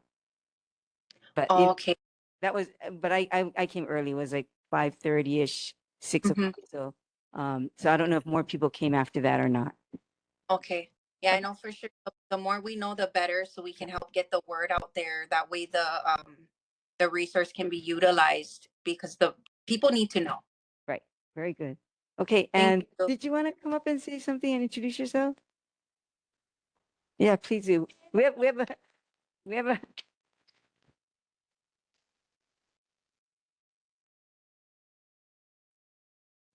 Hi, aloha. My name is Makanani. I'm a resident of Wahiawā. So I actually used to be with the Lea Bridge before. I was a case manager there, outreach caseworker as well. So I'm more than happy to be with KWO and be a part of the solution of helping our unsheltered. They're houseless. They're not technically homeless. Hawaii is their home. So I'm here, but I had a question as a resident. Okay, you got 3 minutes. Okay. Coming into Wahiawā by Walgreens. Okay. And across got that warehouse. Yep. And coming out from that the street behind Surfing the Nations. Yep. Oh, High Street. Oh, we cannot see the road. The cars are all blocking. So you gotta actually come all the way out. But by the time you come out, you're already in the lane. Okay, so that was during the heavy rain time, or That's just now. It's every regular? day. Okay, no, That's every day. so HPD actually cleared it recently. So if the cars are all back again, then I'll remind them. Because I go that route every day, pretty much. It's kind of like the back road. Yeah, it is. For us. Okay. And it's always blocked. Okay, thank you. I'll follow up again because they did clear it. And There's also a block on the end of Olive. At the end of Olive. Turning right to Cypress. Okay. There's cars parked. I know they don't have parking over there, so everybody got to find parking wherever they can, but they're blocking. They blocked the whole turn, so we got to wait for cars, and you can't see past these cars. Okay. So I just kind of wanted to address that. Okay, Cypress Street then, yeah, that one Yeah, Cypress, Olive. And then, Olive we're familiar with. We just resolved something there. So okay, thank you. Thank you very much. Okay, are we good? Anyone else? Okay, very good. Thank you very much, everyone, for participating in our residents' concerns and announcements. I just need to read this one thing, sorry. I just need to read this one thing that ENV had sent, and it's for a public service announcement and informational. So let me find it. One second, hold on. Okay, but I gotta read this because I already know. Okay. Okay, so this is from the Department of Environmental Services, asking residents to conserve water to help reduce the strain on the wastewater. Due to ongoing heavy rainfall, the City and County of Honolulu's Department of Environmental Services, ENV, is asking residents to conserve water to help reduce the strain on the wastewater system. Due to ongoing heavy rainfall, the City and County of Honolulu's Department of Environmental Service is monitoring the heavy rains causing the inflow and infiltration into the wastewater system, placing additional pressure on pump stations and treatment facilities. Conserving water during this time helps lower the risk of sewer system overflows. ENV also reminds the public not to drain floodwater or street runoff into sewer manholes, as this can overwhelm the system. Crews are actively monitoring wastewater system conditions and responding as needed during the ongoing heavy rains. Residents and visitors are encouraged to stay informed by signing up for HNLL Alert, the city's official emergency notification system. For any other updates and information, you can visit honolulu.gov, that's honolulu.gov, or follow the Department of Environmental Services on social media. So that there, again, we announced it earlier that they would not be able to make tonight's meeting, but they did ask that we, as a community, help monitor the water system and not damage it more. But okay, so thank you very much for that. We're going to move on to, oh, I'm sorry. Dr. Randall Collins. Where are you? Hi. Hello. Thank you very much. I just wanted to make sure you knew I was here. I was asked to attend, Director of Emergency Management here. And I'm sorry about my camera, but I have no power. And so it's pitch black. I'm just sitting in the pitch black anyway. So nobody could see me. But we can hear you. Are you going to talk to us? Well, I was told you had questions. I'm here to provide any question or provide answers to any questions you might have. Okay, stand by. Let's see. I'm going to start with our board members. Board members, any questions for DEM? Hi, Dr. Collins. Thanks so much for joining us. Oh, sorry, this is Yvonne. So I don't know if you were around when Miss Dombro shared about her concerns with the dam, but yeah, we were wondering if DEM can speak to some of the safety concerns of our residents and potential updates that you folks might have from either Dole, which I believe the dam is on property that Dole owns currently, or DLNR, who is kind of like the dam safety administrators at this moment, if I'm not wrong. I've been on since the beginning of the meeting, so yes, I was on. I don't have any if information about the dam itself. I've spent a lot of hours on the in meetings with the dam, with the Dole operators over the last several days, over the weekend, of course, and we've had lots of conversations around what's happening up there, what was happening up there during the severe weather and that sort of thing. But in terms of managing or operating the dam, that's not me. And as you mentioned, DLNR is the dam regulators as well. So I can try to answer any questions about our operations around it or anything that you have. But as far as the dam itself, I couldn't speak to. Okay. Thank you, Doctor. Let's see. Any other board members? Any other questions, Dr. Collin? No? Okay. Any questions from the community for Dr. Collins? Oh, good. For those of you, Dr. Collins is from the city, from the Department of Emergency Management. So the Department of Emergency Management is the unit that they study anything that goes on that could impact city, people's lives, safety, like hard weather, flooding. So anything like that, they will get involved because they have the skill and the knowledge of how to maneuver or manage moving people, setting up, shelters and all that kind of stuff. So Department of Emergency Management has that duty, has that responsibility. So did anybody else have questions? Oh, I'm sorry, June. My question concerns, being that lately the shelter has been established in Wahiawā, the district park. And I noticed this the first time when the tsunami warning occurred.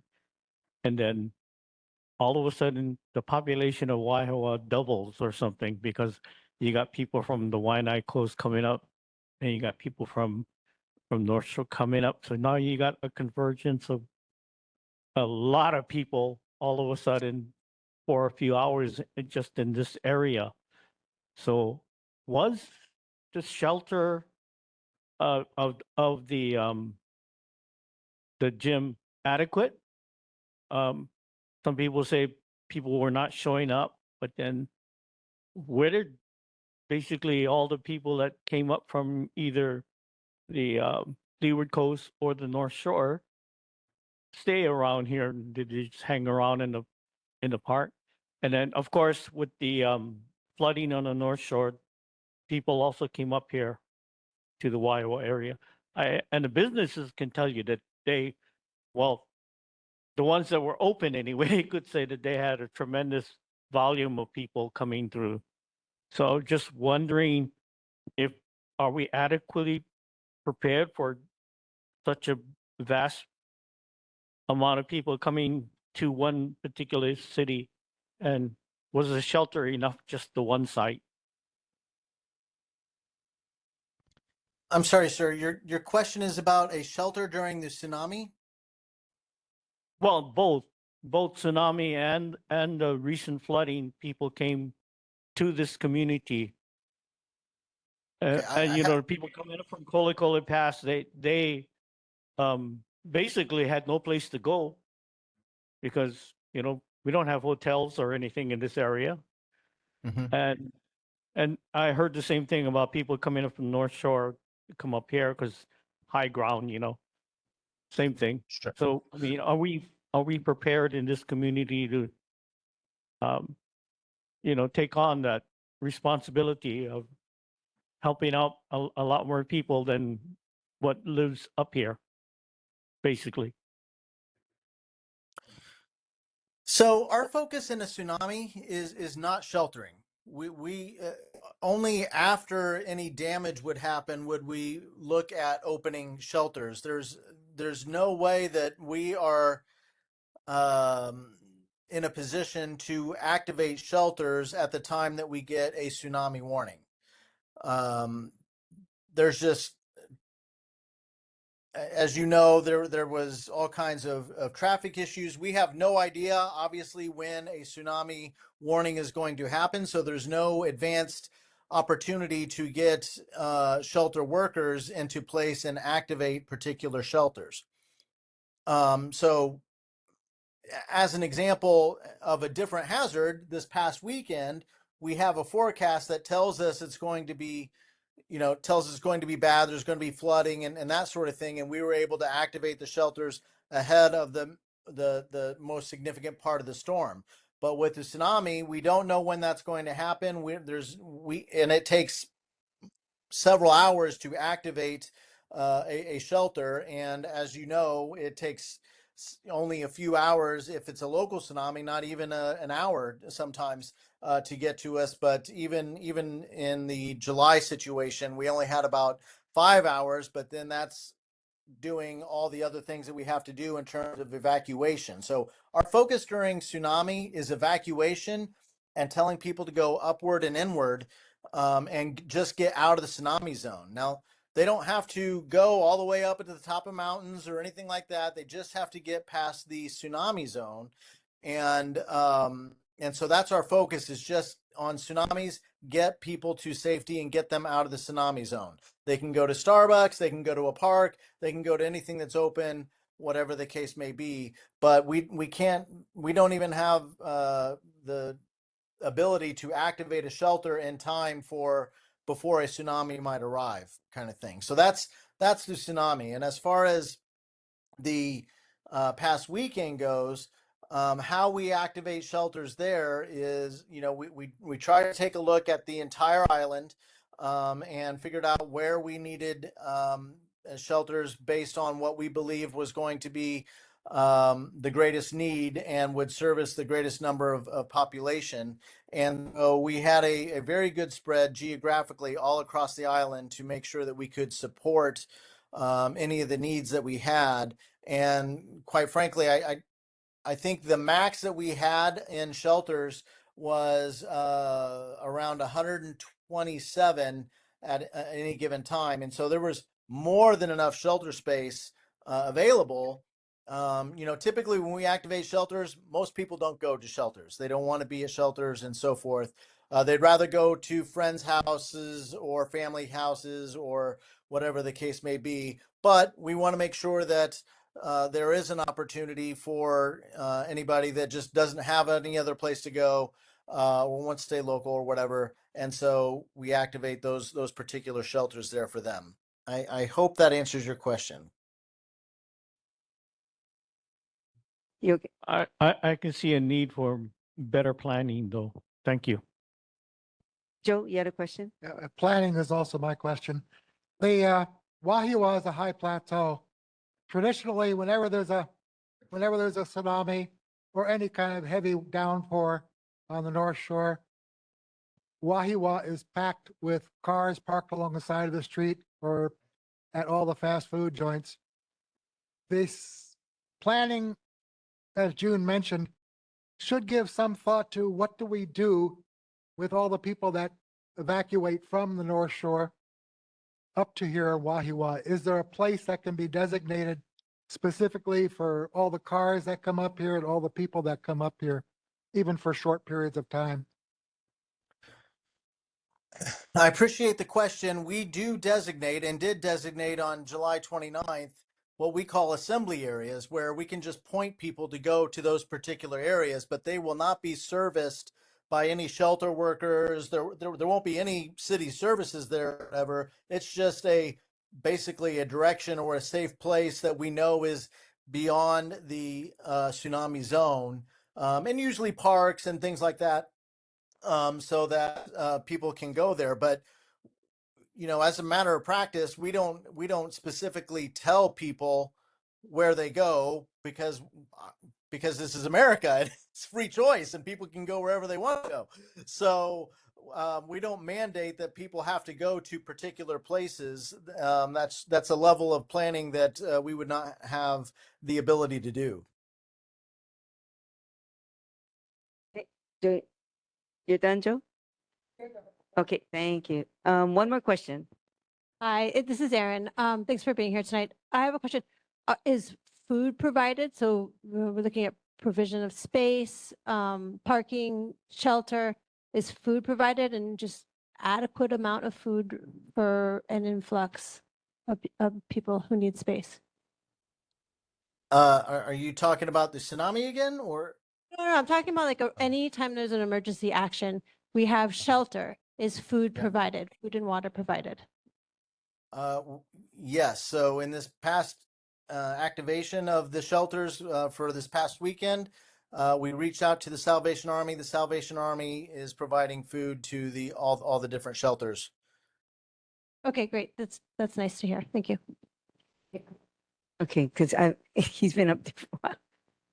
Okay, so Sierra, you got a question? I'm sorry, you've been waiting for a while. Oh no, I was just gonna touch on what that first gentleman was talking about as far as individuals making their way from the North Shore to Wahiawā. I thought he was talking in terms of the storm. I didn't realize he was talking about tsunami from the past. But from what I do know, a lot of individuals were not aware of the Wahiawā Elementary and Intermediate opening up. this past 2 weekends for emergency evacuation shelters. So I was just gonna say it's possible that that's the reason why some families could have came up that way to Wahiwa this past storm. But if that didn't happen, then disregard. Okay. Thank you, Sarah. Any other last questions before we move on to our oh, come ahead.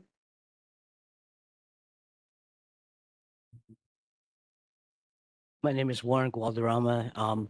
I volunteered at the shelter that we had here Thursday night and Friday night. And Thursday night, we did only have 2 patrons.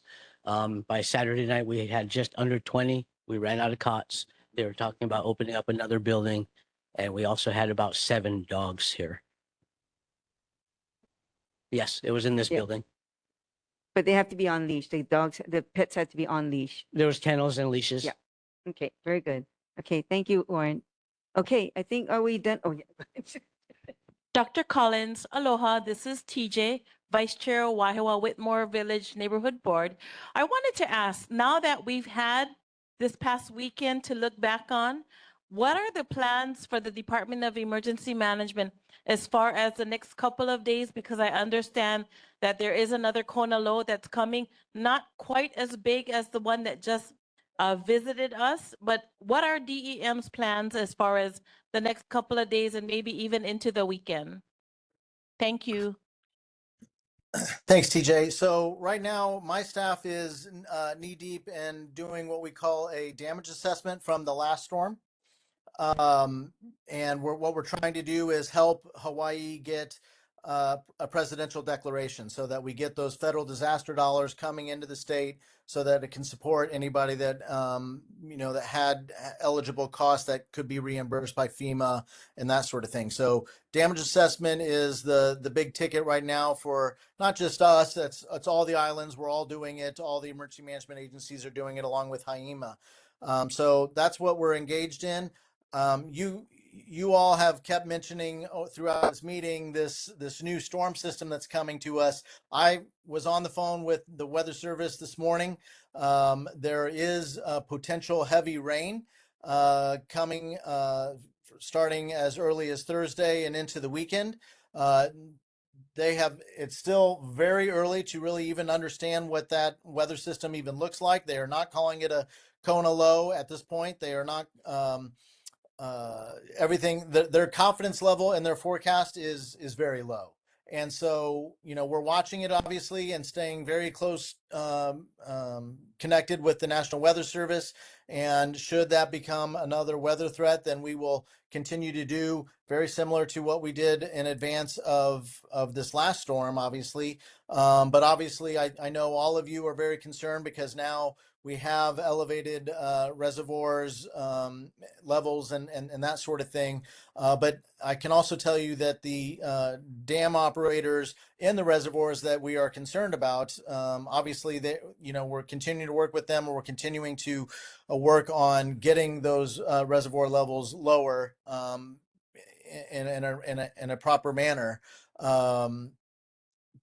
And so that's what we're doing. Our focus is damage assessment, staying in touch with the Weather Service on future threats, and then as a confidence of that forecast is grows, then we'll react accordingly. Thank you very much, Dr.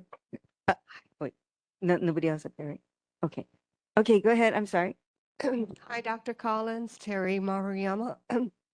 You said you were in conversation with Dole during the recent storm.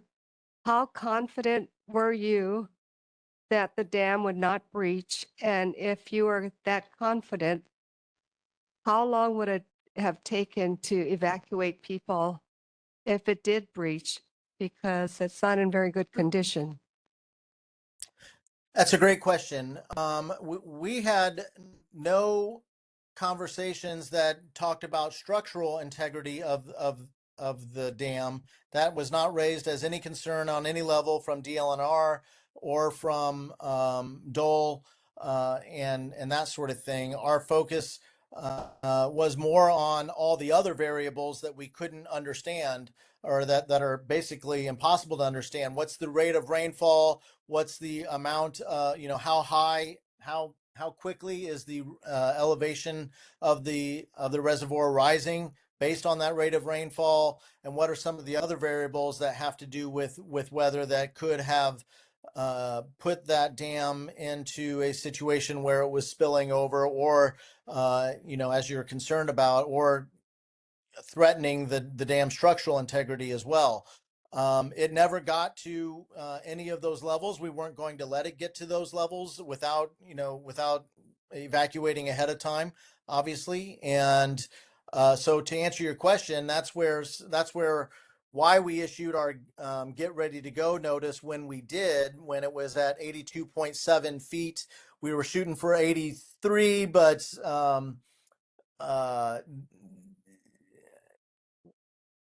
it hit 87.9, I think, and then started to level out. And so, but that being said, as we were getting ready for, you only get certain amount of data off of the reservoir gauge at the time. It was only reading about once every hour or every hour and a half, and so we thought it was probably around 83, and we issued that get ready to go notice at the time that we did, and we did so because of there are many reasons and many variables that we discussed with all the different responder agencies. But I would tell you that the focus was, it takes us an hour to get all of our emergency responders in place to execute the evacuation, and then it was estimated that the evacuation would take approximately 2 hours. So we were trying to be in advance of any type of significant elevation in the reservoir, with a minimum of 3 hours ahead of time before that elevation would compromise the dam. I hope that answers your question. Good. Very good. Yeah. No. Did you? Oh, you had a question? No. No. I think we're good. I think Dr. Collins, I think you answered our questions. So we appreciate your time tonight, and you can hang out with us for a little while more if you want to join us. We're going to continue on our agenda, but can we give Dr. Collins a round of applause? Thank you. I'm going to have to come out and see you all in person soon, though. Yeah, for sure. Please join us, for sure. Okay. Okay. And you can, hang around for the rest of the meeting to hear more stuff. Okay, moving on to our agenda item. The Mayor Blangiardi's Representative Kevin Auger is traveling, not available tonight. So we're going to have our council member come up. Thank you so much.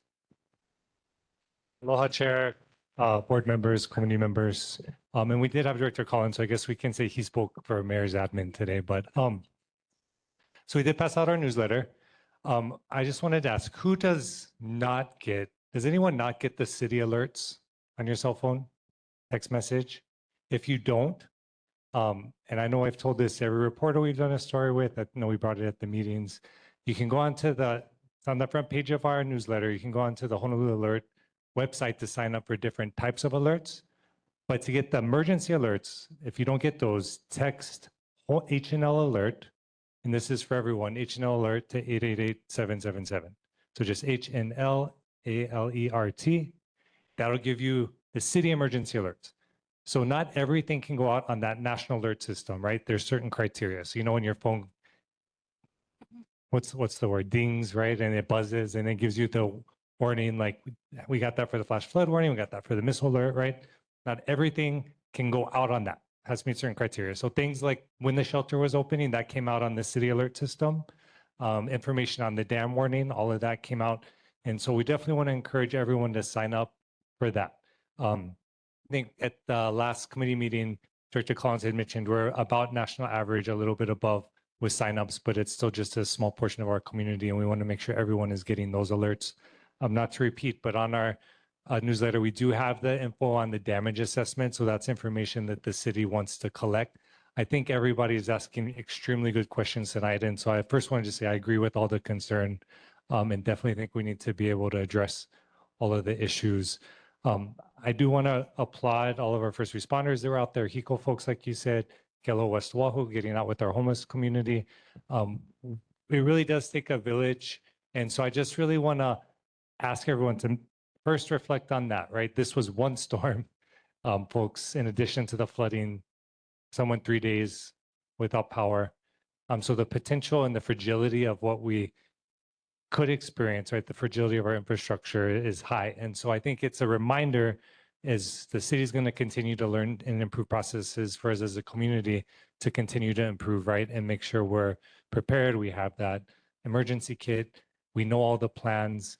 We know the evacuation plans. Some of them can be adjusted, right, based on conditions, but things like the dam evacuation map, that's already available on DEM Emergency Management's assessment tool, right? It has different maps. And so we kind of know the area generally that would be affected by a dam breach, right? And so folks in that area should kind of already know if they're affected, right? And of course, that'll go out on the emergency alert if it happens. But just coming back to the conditions of the dam, you know, we had talked to Dole a few days before the storm. Since the prior storm, right, when we had the really bad flooding in mid-February, they had the gates wide open and we're trying to bring the water down. It got down to about 72 feet, right? And then, of course, it started to come back up. I think most of us know 80 foot is the spillway. We know I'm fully supportive of our state folks acquiring the dam, which they're in the process of. So maybe the state delegation has more information, but we know the spillway is too small. We know the dam is earthen. And so the concern, like Director Collins was mentioning, you know, the alert at 82, 83 feet was, hey, folks, be prepared. We may issue an evacuation order, which would come maybe around, of course, they may differ depending on the circumstances, but around 84 feet, right? Because as it goes up to breach around the 88, 99, 90 feet, and the water could spill over and then the erosion would be caused from the earth quickly washing away, right? And so we kind of already know these systems. And so, you know, things like the gauge on the dam, the gauge on Kaukonohua and Opaiula Stream are all on the USGS website.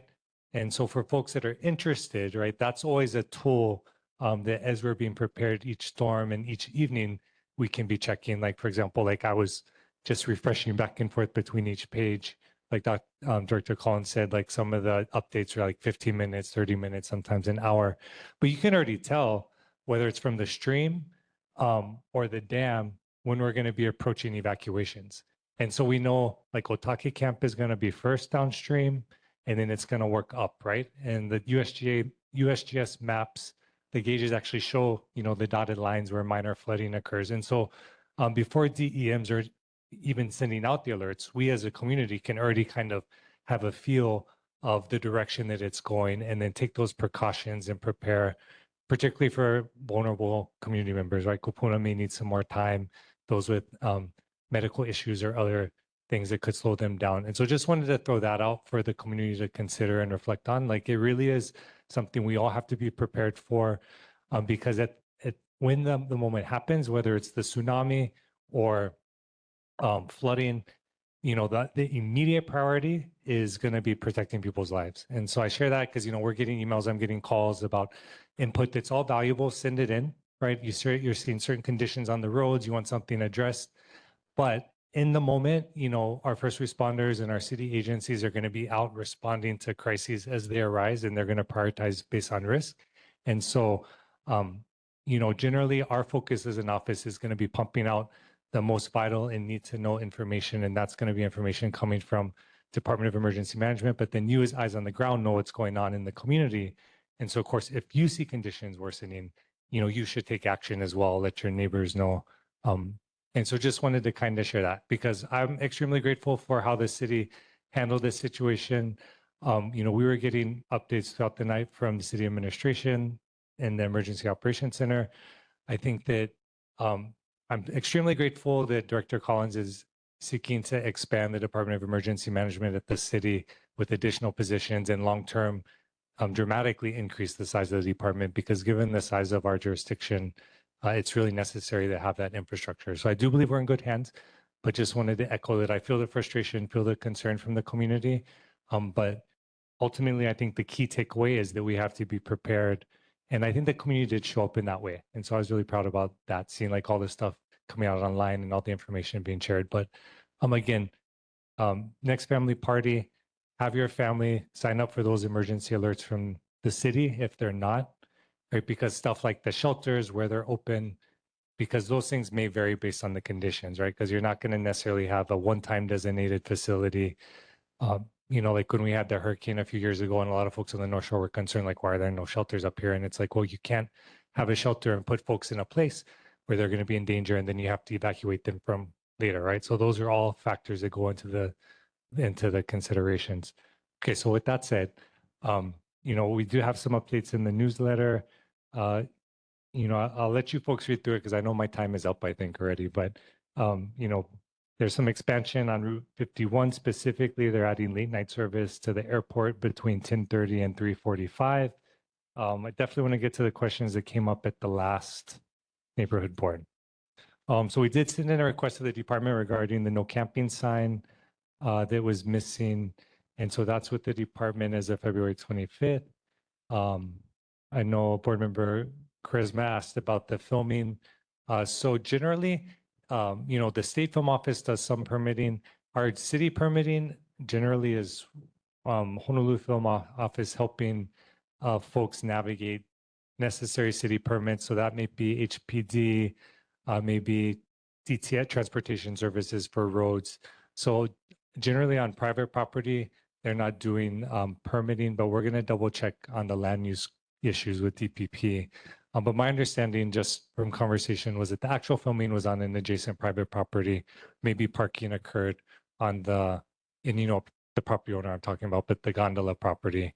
But that's how it explained to me. And then I know board member Mendelson had asked about the 4 million or the increase in fares. So essentially bus fares went up. And they went up to produce an additional $4 million. 3 of us had voted no. I don't think it's unreasonable for folks that voted yes, because I think we're dealing with figuring out how to finance and keep everything solvent. But just to correct any misconceptions, because, some people are like, oh, if we don't increase it, you have to cut services. I mean, really, to not increase it, we would have had to find $4 million in the budget. And so I think big picture, like our budget reflects our values. We roll over our laps a little less than $1 billion every year, meaning there's money that comes back every year because we don't spend it.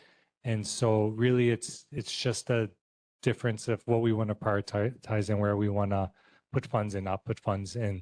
So for me, I mean, my main concern with raising bus fares was that, and just generally across the board, is like I'm always hesitant to balance our city budget on the backs of our working families. And I think that's really what this was, because, we, and gratefully, and I supported, included exemptions for, or lower rates for kupuna, for keiki, right? But really, if you look at the bulk of individuals, over half of individuals who ride the bus don't even have a car.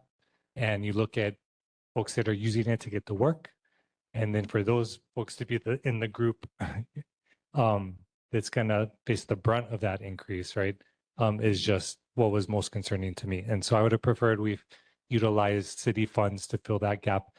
Because really, just to give some background, public transportation in the United States is across the board subsidized because you're never really going to recoup all of the costs for running it by the fees. So for the several $100 million that it costs to run our bus, we're raising about 40 million of that from the actual fares. And then, that $4 million increase is adding to that 40 million. But a bulk of that is coming from federal funds and general funds and other sources of money to fund, right? And so again, that's kind of a value question too, because I think we can have, like Chair always says, respectful conversations about it. But for me, it's like the park is a community resource. Anyone can come for free. If you don't have a car and you need to get to the doctor to get your prescription, you need to get your groceries, you need to get your kids to school, like those aren't luxuries, those are necessities. And so I think we really should strive as much as we can to offset that. So my preference would be to make buses free for the community. Some municipalities have done that, and I don't say that lightly because I take being responsible with our city money very highly, but just reflect on that because I think really that helps our entire community function better. And the more we're able to keep families lifted up, the less they're going to need to rely on resources. And so that brings me into the last point I just wanted to make about budget. So we have a budget timeline in here. It kind of goes over how it's going to roll out. We'll have first reading of budget at the next council meeting. I can do council ads and proposals, so feel free to email those to our office. I'll just flag a lot of the stuff we talk about oftentimes can already be included in what's in the budget. So say we need to fix something at the park, often that's already something we can get parks to do through maintenance funds that already exist. And so given just how tight the budget is, we're still evaluating how many proposals we're going to put in. But one we did want to put in was allocating funds for food access. Maui County, Hawaii County already give city funds to provide access to food for the community. Right now, we do have kupuna meal programs through the city that are federally funded, but given the gap, right? So 1 in 4 households on Oahu is food insecure. Little over 15%. So over 165,000 people on this island live in a household that's very insecure, food insecure. So that means that they're in a household that either skips meals, reduces intake, or goes a day without food. 168,000 people, like that's a lot. And that number is from July of this year. So prior to all the changes that happened to SNAP and other programs, right? And so that's why for us, that is one budget amendment we want to prioritize. But of course, I'm open to other suggestions about budget amendments we can incorporate. Core services that was mentioned earlier is something that will be coming to Wahiawā according to the department. So we're super thrilled about that because that's the group that'll be able to do homeless outreach with the community. Working alongside our friends at Kealoha West Oahu. They can also do the MH3 evaluation. So folks that maybe are needing of intervention, so court mandated treatment, particularly if they have mental health or substance abuse issues or dual diagnosis issues that need to be stabilized, that they can then make those good decisions. That's something core services can do. I know IHS has the contract already. And so I don't think Kealoha West Oahu does the MH3 evaluations, but I could be wrong. No, yeah, okay. But No, we do not. We do not, but we do partner with HPD that does do some MH3 evaluations. So we do go out in the area together, but we've Perfect. only done it once so far. Okay, perfect. Either way, we're here to support and help connect because we have so many great community members and organizations working on these issues. And I think we can make a dent. It seems like we can't sometimes, but really homelessness is solvable. I shouldn't say that because they tell you not to like overpromise stuff. And I'm not promising we'll solve it because it really would take investment by community and government, but it really is solvable when you look at the underlying issues. So happy to take any questions. I think I talked way over my limit. That's okay. We miss you and thank you. Yeah, we missed you. So thank you very much for being here. June had a question. Yeah. It may not be solvable, but we got to try. Yes. But my question is concerning, you mentioned the 14-day supply of food. Yep. And when the HIEMA representative was here a few months back, may have been 6 months now, I'm not sure, but I asked the question of, does anybody did a survey of how many people actually have 14 days of food available in their household? I'm sure that the food insecure families have none. Correct. That's a good question. Yeah. And I don't want to see it where the question comes up where we're cut off for 14 days and then we really find out who in this that we should have done a survey saying how many need help, and maybe we need to provide some kind of help, especially to the food insecure families of non-perishable, of course. Yeah. But they probably have nothing, like we kind of agree, right? They probably, if they have anything, maybe they got 1 or 2 days or something like that. So I think that's an issue that we really have to work on. And when HIEMA said they had no idea. And so yeah, we'll we'll send you over the food bank report, which focuses in on the food security side, because they do have a section that is right on point with what you're saying and is correct, that a lot of people don't. Yeah, but they're just trying to keep people fed from day to day. Yeah, but and there's an acknowledgement that those folks, if they're struggling to get food for one day, they're definitely not going to have 14 days of food. And so I think you're spot on in recognizing that there's a lot in our community that don't have access. And I think, I think that when we're evaluating how we respond to situations like that, I think it really is being collaborative with all levels of government and then filling gaps, right? And not duplicating, but ensuring that we're getting folks But access to all that of food. course, the situation during an emergency, then how do you get more? Yeah. It's too late at that point. Yeah, and just to add on to that, so for those of us that are fortunate enough or blessed enough to have abundance, which varies by individual, right? But I think that's where relying on community can come in too, right? Like it's important for us to be looking out for our neighbors, as was mentioned. So when the shelters got activated here, Salvation Army nonprofit arm came in to help provide food. Obviously, as disaster becomes more widespread, there needs to be larger intervention. But just to come back to, once we got through the flash flood warnings, right? Because it's like everyone's watching this gauges go up and then it comes down. I think the loss of electricity actually became very concerning for me because exactly that point. Like, how many people are really prepared to go without electricity for 3 days and be able to feed their family, let alone utilize, medical devices or other things they may need. And so I think it speaks more to how can we support that. And so to the city administration's credit and Dr. Collins' credit, they have funding in this upcoming budget to invest in resilience hubs, growing off of the one in Hau'ula. So I know other part of the district, but the hope is for it to be a model for the city to continue to expand out, acknowledging, like you said, there's limitations in our shelters. Like we don't have a hurricane stable shelter. Most of our shelter opportunities are to get folks out of inundation, or whether it's tsunami or during a hurricane, maybe storm surge. And so I think that's an investment that I think everyone at the city at this point seems to understand, at least from the conversation. So I'm grateful for that. Yeah. Just to add into that conversation, and then I have an additional question about your follow-up.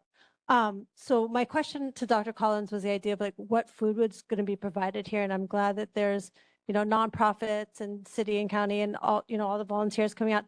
But there's, after so much time when the electricity went out, right? And we have areas like Foodland, I know a lot of grocery stores and corporations, private companies actually had to just dump their food after this. So it makes me think, is there any communication with those stores that are saying like, well, your refrigerators are shut down. Is there a way we could distribute that food to the community and obviously pay the companies for that? But rather than throwing out that food that could have gone into, it was perishable foods that they're throwing out, but a way to get that to our shelters. I love that. And we'll follow up on that. I think that's spot on. The city is finalizing its first food systems plan, which is looking across the whole spectrum. So of course, we're going from supporting expansion of ag all the way to just everyday access, because it's not just about growing ag, but also making sure folks have the immediate food needs. And a part of that is upcycling, or whatever the word is, but utilizing food. And so I think that I love that idea. Yeah. There's just so much food waste, right? There's Yes. so much need, but then there's also so much waste. Yes. And then can I just add another question? Okay, so thank you for that thorough follow-up to our questions about like the budget cuts. The budget need to raise the price of the buses. And it's nice to hear kind of your political philosophy of like what you want to do for the community. So thanks for sharing that with us. Part of the city budget, is that shortfall, is that due to Skyline too? Or is that budget being for the buses helping to pay for Skyline, or did Skyline's rates go up as well? So the rates will be the same. Yeah, because it's a part of an integrated system. And so the increase will go to whatever mode you're using. And so if you're using your Holo card, and there's a bunch of nuance in the, like I said, there's kupuna, there's like a 25-cent discount if you're using the Holo card versus a single fare. So it's like, is cheaper, for example, if you're going to get a yearly pass than pay every day, and that's like $1,000, just the flat rate, right? So that's a lot for a family. Yeah. So to answer your question, it is tied directly to bus usage in the sense that DTS's concern, not everyone at transportation services, but some just brought up the need to have the fares based on a system that we're kind of adjusting, right? Because there's actually an ordinance that requires that we recoup a certain amount in fares to cover a portion of the bus amount. But again, that's being adjusted. So I don't want to get too much in the weeds. So I want to answer your question on point. So the idea is, one, the increase is not covering all of our bus costs because that's subsidized, but it was an increase to help for the folks advocating for the increase to balance the amount that we're subsidizing. Does that make sense? So part of the budget plan was to have a certain percent Yeah. that was covered. Okay. I mean, and there's the irony of that, right? We're trying to increase ridership, but then we're charging Yeah. more. So then Yeah. it's not going to get to our ends and outcomes. Okay. So my third question was about, so there's an increase in sewer rates that's pending. I think our sewer system sort of failed us this last weekend. My partner works for environmental services, wastewater treatment, and across the island, our pumping stations could not handle it. There's manhole covers that were flooding, wastewater into our systems, especially in Kailua Bay and certain areas, and in Wailua as well. And so, is there something to be done? Because I think some of the problems was we just didn't have any auxiliary pumps. So if a pump went down, we didn't have enough workers. I mean, amazing the job that had to get done in an emergency. But I mean, we basically just flush our toilet into the ocean. And so just wondering what is the sewer rate going to help mitigate that problem? Yeah, no, that's a great question. And I'll just note, we will be having in our committee, so we chair the Energy Environment Sustainability Committee, we'll have in the Environmental Services doing a presentation on their integrated plan. I think it's the 31st. It's later this month. We'll get that in our newsletter. We'll put it on our email updates too. So we can have them talk through and walk through that plan. But big picture, yes. So our infrastructure is in desperate need of repair, not just our sewer, our Board of Water Supply, water infrastructure, our roads, right?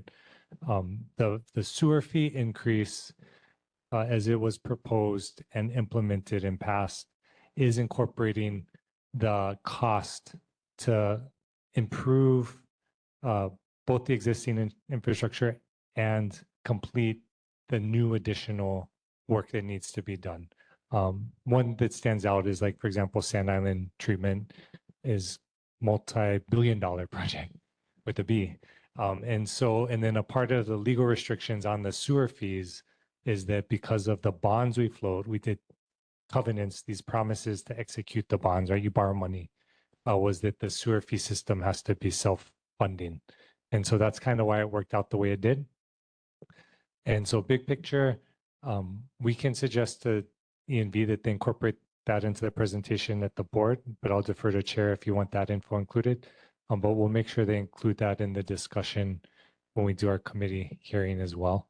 I'll note they're still finalizing the relief program that's available for folks that need a rebate if they're making 80% of the area median income or below.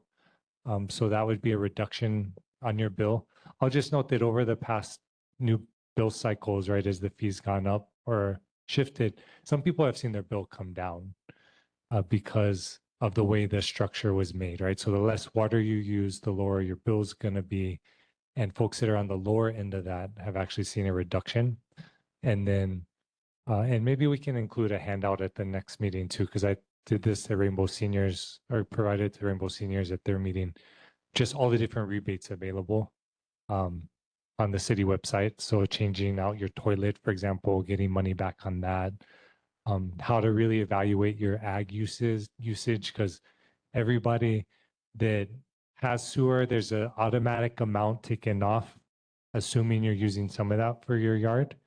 But if you're using more than that for ag, there's ways to submeter that and adjust that and get a greater reduction in your bill.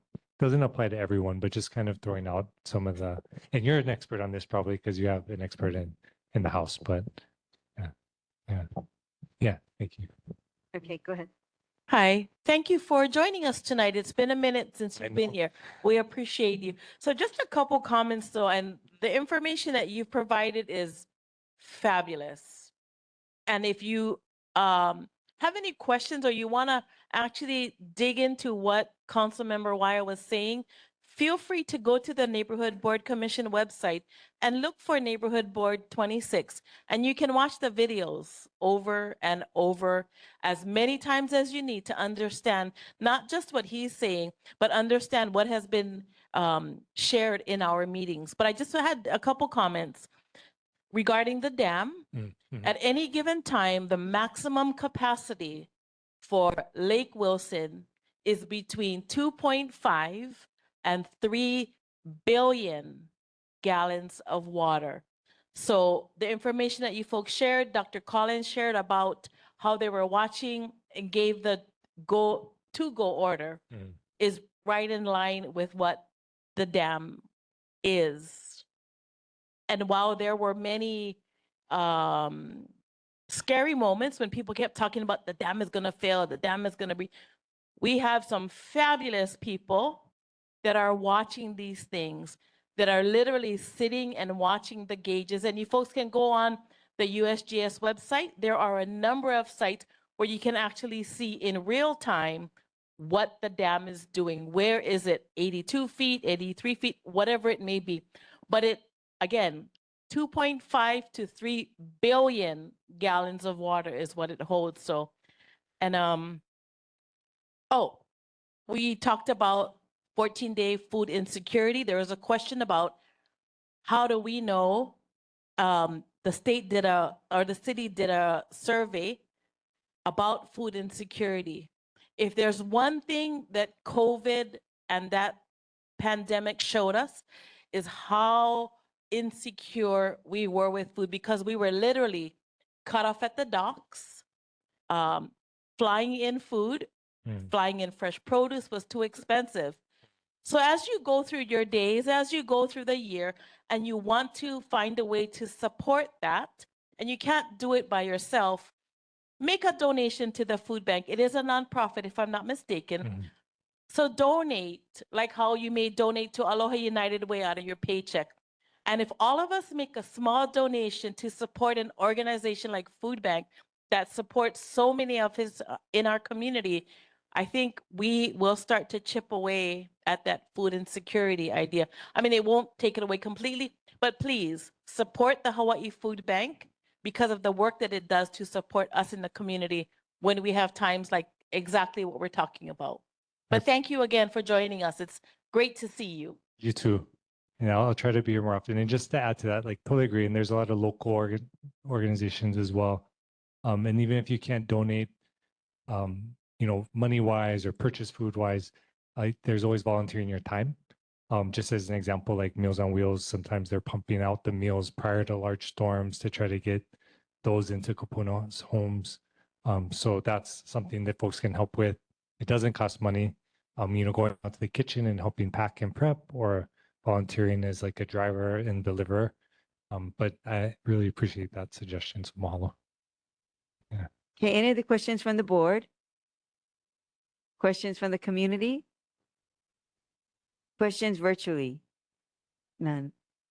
Okay. Thank you. Mahalo. Thank you. Thank you, Councilmember. We miss you. Thank you so much. And thank you, Kelly, too. Okay, we're going to move on to item C, which is Governor Josh Green's office. Any report, or I know I have some questions for you to take back, but no, were you not gonna? No. Okay, I'm sorry. Okay, we're gonna move on then to Senator De La Cruz's office. Oh, your chair, can you hear me? Yeah, you're good. Thank you. Perfect. Chair Board, good afternoon. Charles Miller here from Senator De La Cruz's office. I'll start out by saying Senator De La Cruz attended and spoke at the High Court groundbreaking last week. The storefront High Court program was located off Center Street on the portables for just about 60 years. It's currently temporarily housed on California Ave next to the Value Add Center where the old gas station was. And the construction for the new building is set to be completed in the summer of 2027. And then Senator De La Cruz also attended the first Hawaii Internship Summit. There, a Helimu intern from Wahiawā was honored. And then Senator also gave a keynote remarks. And then where we're at the legislative session, the budget has just crossed over to the Senate. The Senate bills are not being heard in the House, and the House bills are not being heard in the Senate. And then just an update on 123 Mango Street. Funding has been allocated and released by the governor to the nonprofit. We're currently working with the Office of Community Services to deliver the funding so the solution can be as fast as possible. And then just an update on the Wahiawā irrigation system. The DLNR board was supposed to hear they considered the transfer agreement from Dole last Friday in their board meeting, but obviously that was canceled due to the offices being closed. I do not have a rescheduled date yet, but will be in March, and ADC is also considering the transfer agreement from Dole. And I'm happy to take back any questions or concerns, Chair and Board. Thank you. We had, Mrs. Wait, hold on. Mrs. Maruyama, did you want a follow-up question? Oh. Charles, can you stand by? Yeah, of course. Is it the woman who lives next to the freshwater park? So Yes. yeah. Okay. Yeah. Yeah. You got that information or question? Yeah. I do have that question. I've spoken to her a couple times on the phone as well. Yeah, thank you for all your communication. I apologize. You did get back to me, but what I was talking about was there's no resolution to the issue that, somebody or Dole take responsibility for clearing up the waterway prior to and after. No, yes, I understand. I will reach out back up to Dole tomorrow. Yeah, I understand there's a pending sale. Might have to wait on it and nothing can be done in between that time. But there was a lot of concern because of the debris and the dam. That's all. Thank you very much. Thank you for your help. Yeah, no worries. Thank you. Thank you. And thank you, Charles. Any questions from the board? Joe and then Michelle. Yeah, Charles, regarding the dam, the intent is for the state to take over, DLNR to take over the dam from Dole, or is it being transferred to ADC? I think that's what you said. So ADC and DLNR will be both of them will be working on the dam together. So portions of it will be the DLNR, I believe, is the main, with ADC also working on it as well. I don't know if executive director is still there, but that for my knowledge, that is what is going on. Yes, she's still here. We have her. Michelle had a question. Hi, Charles. Earlier, you heard a lot of people asking about or talking about the bridge. And being a senator certainly was instrumental in that bridge being built. Since his community doesn't want it, I've never heard why it's happening from him. Yeah, I'm talking the pedestrian bridge. Yes. I will have to get back to you on that. That was before my time in senator's office when that was being developed. So I'll have to get back to you and answer on the May board meeting. And when you talk to him, if you could stress how nobody wants it from Whitmore or Wahiawā. And yeah, in all our meetings, nobody has said they wanted it. Okay.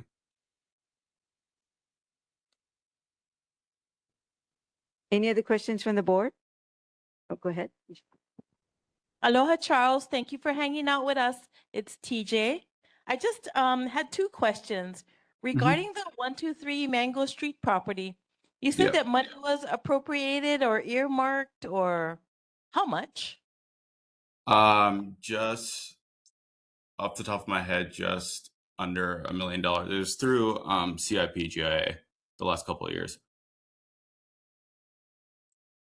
I'm sorry. So you said it's just under $1 million, and it Mhm. was through a CIP or a GIA? Yeah, the grant and aid process with the state, Correct. that's how the funding was allocated. Okay, so right now, what is the current status of the 123 Mango Street? Are we again reappropriating money to do something with the property? Yes, correct. Yes, another organization is going to take that property over. And again, how much money is going to change hands for the ownership of 123 Mango Street? I will have to look back at past appropriations, but I believe it's just under $1 million of appropriations for the property to acquire the property. To acquire the property, and then it's a nonprofit that will be leasing the property? Yeah, yes, a nonprofit is going to buy the property because the owners now they have the intent to sell once they figured out the legal fees. I'm sorry, would you repeat that? You lost me. No, yeah. So Achieve Zero, who's in there now, communicating with them, they had the intent to sell the property. They're just waiting to get the legal fees and figure out what's going on with that.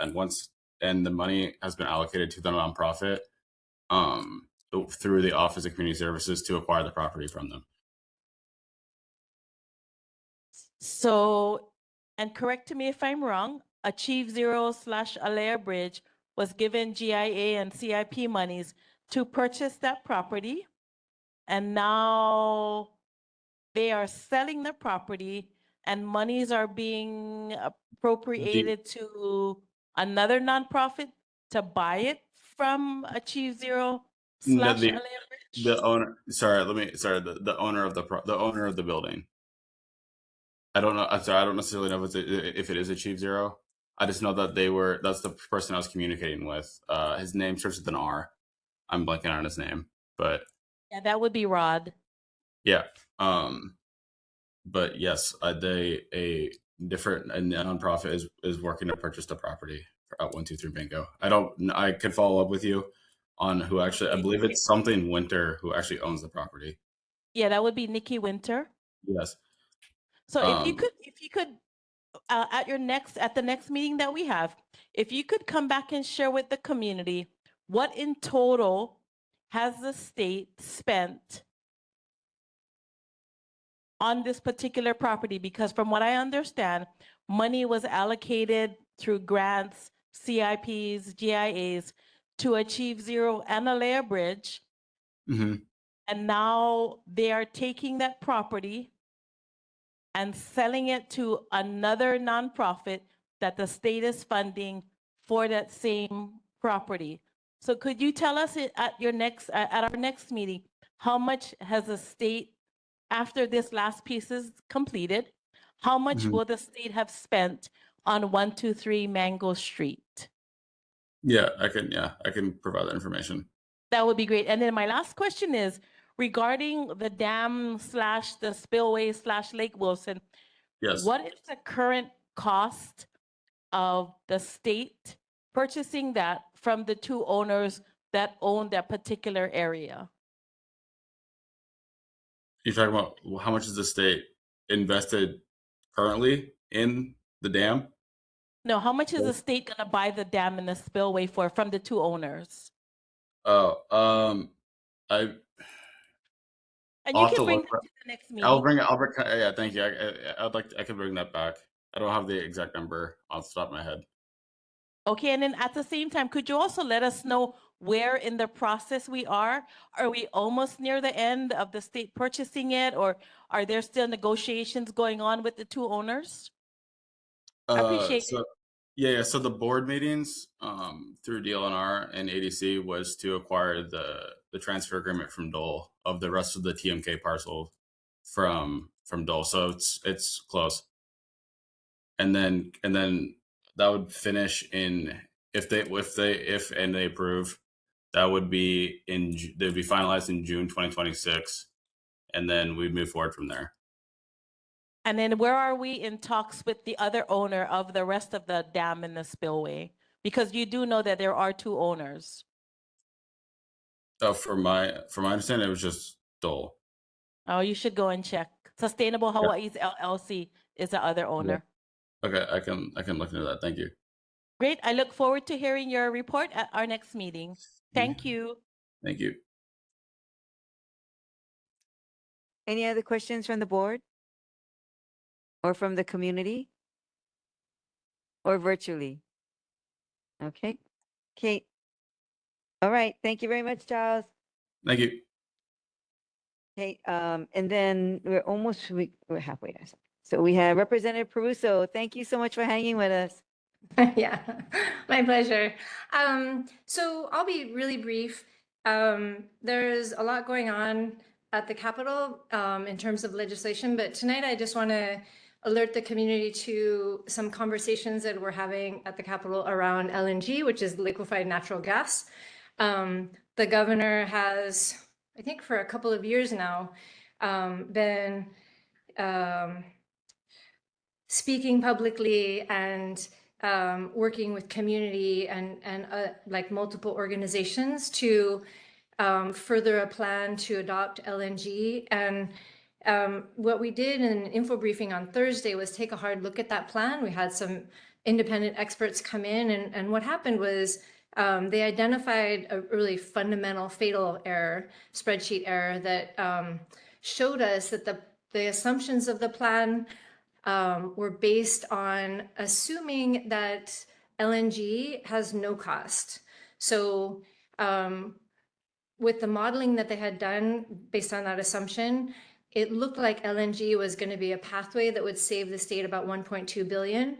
But once we identified that flaw in the plan, in the spreadsheet, that transition will actually cost the state at least 300 to 400 million. So I share that so that folks understand that what we're doing at the legislature isn't always just about bills and passing legislation, but it's also kind of oversight, providing input, making inquiries into plans moving forward that might have nothing to do with legislation.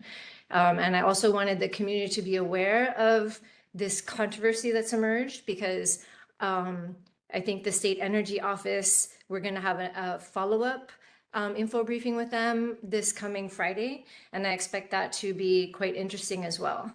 And the other, I would say the other major milestone that happened was we passed the House budget out today, and I'm really heartened by it. I think that our approach to the budget and to our budget deficit is sensible and really supports working families. And I am very sensitive to that because my district is primarily made up of working families. So I'm very supportive of and really proud of the work that we're doing in the House right now. And I'm available for questions, and I know that we've gone long tonight, so. Thank you, Representative. Any questions from the board? Any questions from the community? Oh, stand by. Okay, go ahead, Hi, Erin. Representative Peruso. This is Erin. Hi. If I wanted to find out more information about the LNG, where would be a good place to look? That's a great question. I think that the folks who have been raising the alarm about the LNG plan, as submitted by the Hawaii State Energy Office and the governor, have been Sierra Club and have been our Hawaii. And I've seen that happening mostly on social media. I think there would have been stories had we not had this terrible storm. I think there would have been more coverage of what happened at that info briefing. But I'm confident, the word journalists there, I'm confident that stories are coming out. And I'm also pretty confident that this coming Friday's conversation will also be additional opportunity for the public to learn more about it and what's happening. And I just, you know, we are trying to deal with the affordability question in the energy space. And for me, it's really important that my community understands in particular that when we invest in the kinds of infrastructure that would be required for that transition to LNG, the shareholders, well, I mean, it's infrastructure that someone will have to pay for.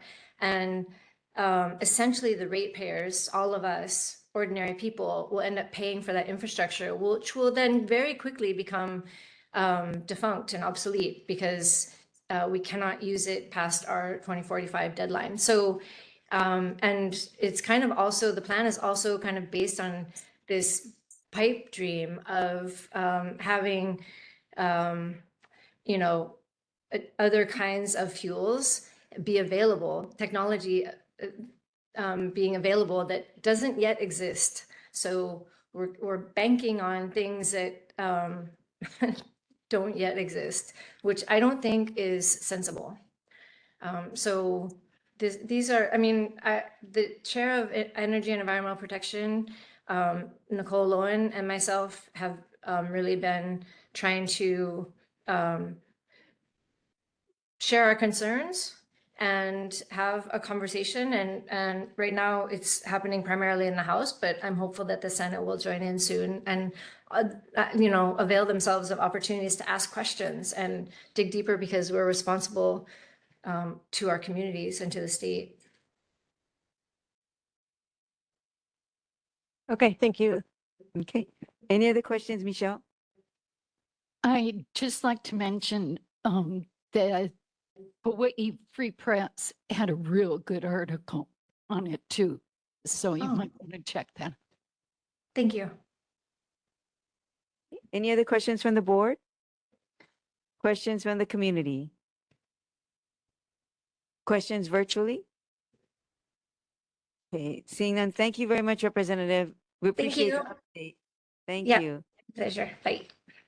Okay, moving on to section 7, board business, approval of minutes.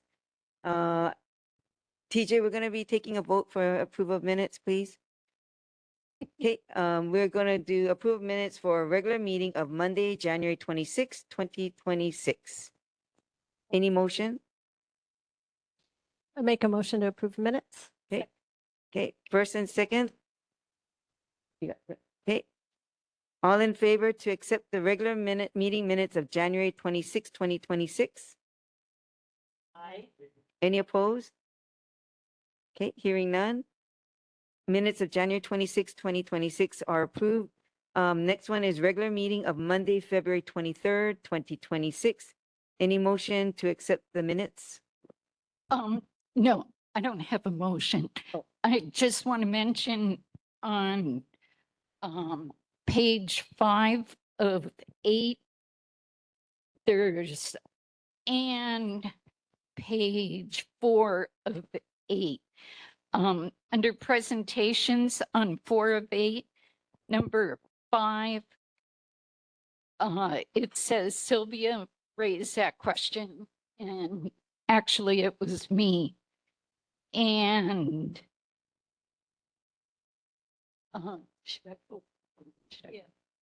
and then also on 5 of 8, under questions and comments, number 1, it says Sylvia, but it wasn't her.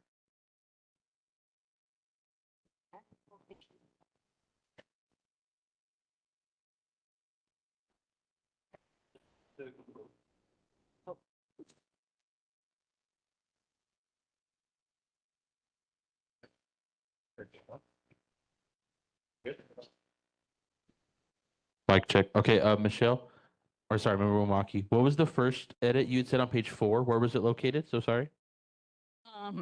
Page 4 of 8, under questions and comments, number 5, the top one under presentations, raise in property value. Oh, gotcha. Okay, I gotcha. That was me.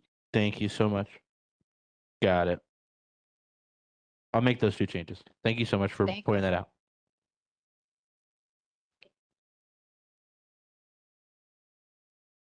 Okay, everyone understood what the amendments are? We're going to take a vote. Anyone take the, anyone to entertain the motion? Yep, I entertain the motion with amendments. And yeah, for the second set, yeah. And TJ is second, you doing the second? Yep. Okay, all in favor? Any opposed? Okay, hearing none. Okay, now I'm back on the seventh. Great. Okay, moving on to call for disclosures by board members for meetings, events, etc. Any disclosures? Chair, honestly, I think I went to a meeting and I forgot where it was. Oh, I forgot. No, but I disclosed. You know why? I disclosed. Oh, Ikalamai, I attended a Wahiawā neighborhood board meeting online. And I knew I went to one and I knew I had to disclose it tonight. And I wasn't at home. I was on my way home from work, but I did attend and it was very interesting. So thank you to the Wahiawā Neighborhood Board for allowing me to participate. Okay, very good. So we have that on record. We are at 9:40, ladies and gentlemen, so we are just going to finish up the committee reports and then we'll wrap out after that. So any reports for education, Erin? It's spring break. Yay. Yay, okay. June for military, any report? Okay, Joe for transpo. Oh, I'm sorry, okay. Water from Yvonne? No update, but I'm so sorry. Can we go back to board meetings disclosure? I attended a meeting that HICO was presenting at the Capitol. I attended it in the capacity of my day job, but then something that came up concerning our community, or there were certain things in the presentation that would concern our community. So I asked the presenters, and I'll get the name to you, Chair, shortly. I asked if they might be interested in presenting to our community because they were talking about renewable zones, energy zones, and potentially putting some renewable projects in certain districts. And they have a map on their website. I can share that with you folks Okay, as well. very good. Okay, you got that. Okay, thank you very much. Okay. Going back to where were we at? We were military transportation, water, and TJ. No, Wait, but did you have anything from water? Nothing. Okay. Okay. Hey, TJ. Kalamai. Me We too. haven't had a meeting, but Ethan and I, and I'm not sure if he's still on, but Ethan and I did have some conversations about opportunities in the community where Hawaiian cultural opportunities in the community. And we actually had planned something and then it rained, so it was canceled. Okay. But that was the extent of it. Thank you, though. Thanks for the effort. Wait. Oh, got to make an amendment. Go ahead, June. I was contacted by Tom Lenchenko and he wanted me to serve on this advisory board with the Hawaiian community and the Army concerning burials on military property. So I referred it to you, Chair, to see if it would be appropriate. I don't know if board needs to approve it, but Okay, we'll get back to you on that one then. Yeah. okay, Yeah. Yeah. Okay. Yeah. So we'll get back to you. We'll run it through. okay. Okay. I just wanted to report that. Thank you. No, that's very important. Okay. Thank you very much. Anything else? That's it for that? Okay, I'm going to wrap this up so we can. Okay, so board members and community, we are going to end tonight's meeting at this point because it is already 9:45 roughly. So we are going to wrap this up at this moment. And we say thank you very much for being here from the start to end. We had a very good, productive, and informative meeting. And we hope you enjoyed and learned and heard from all of us. We learn from each other, right? Always. So thank you. Mahalo, everyone. And the meeting is adjourned. Thank you. Okay, let's wrap it up.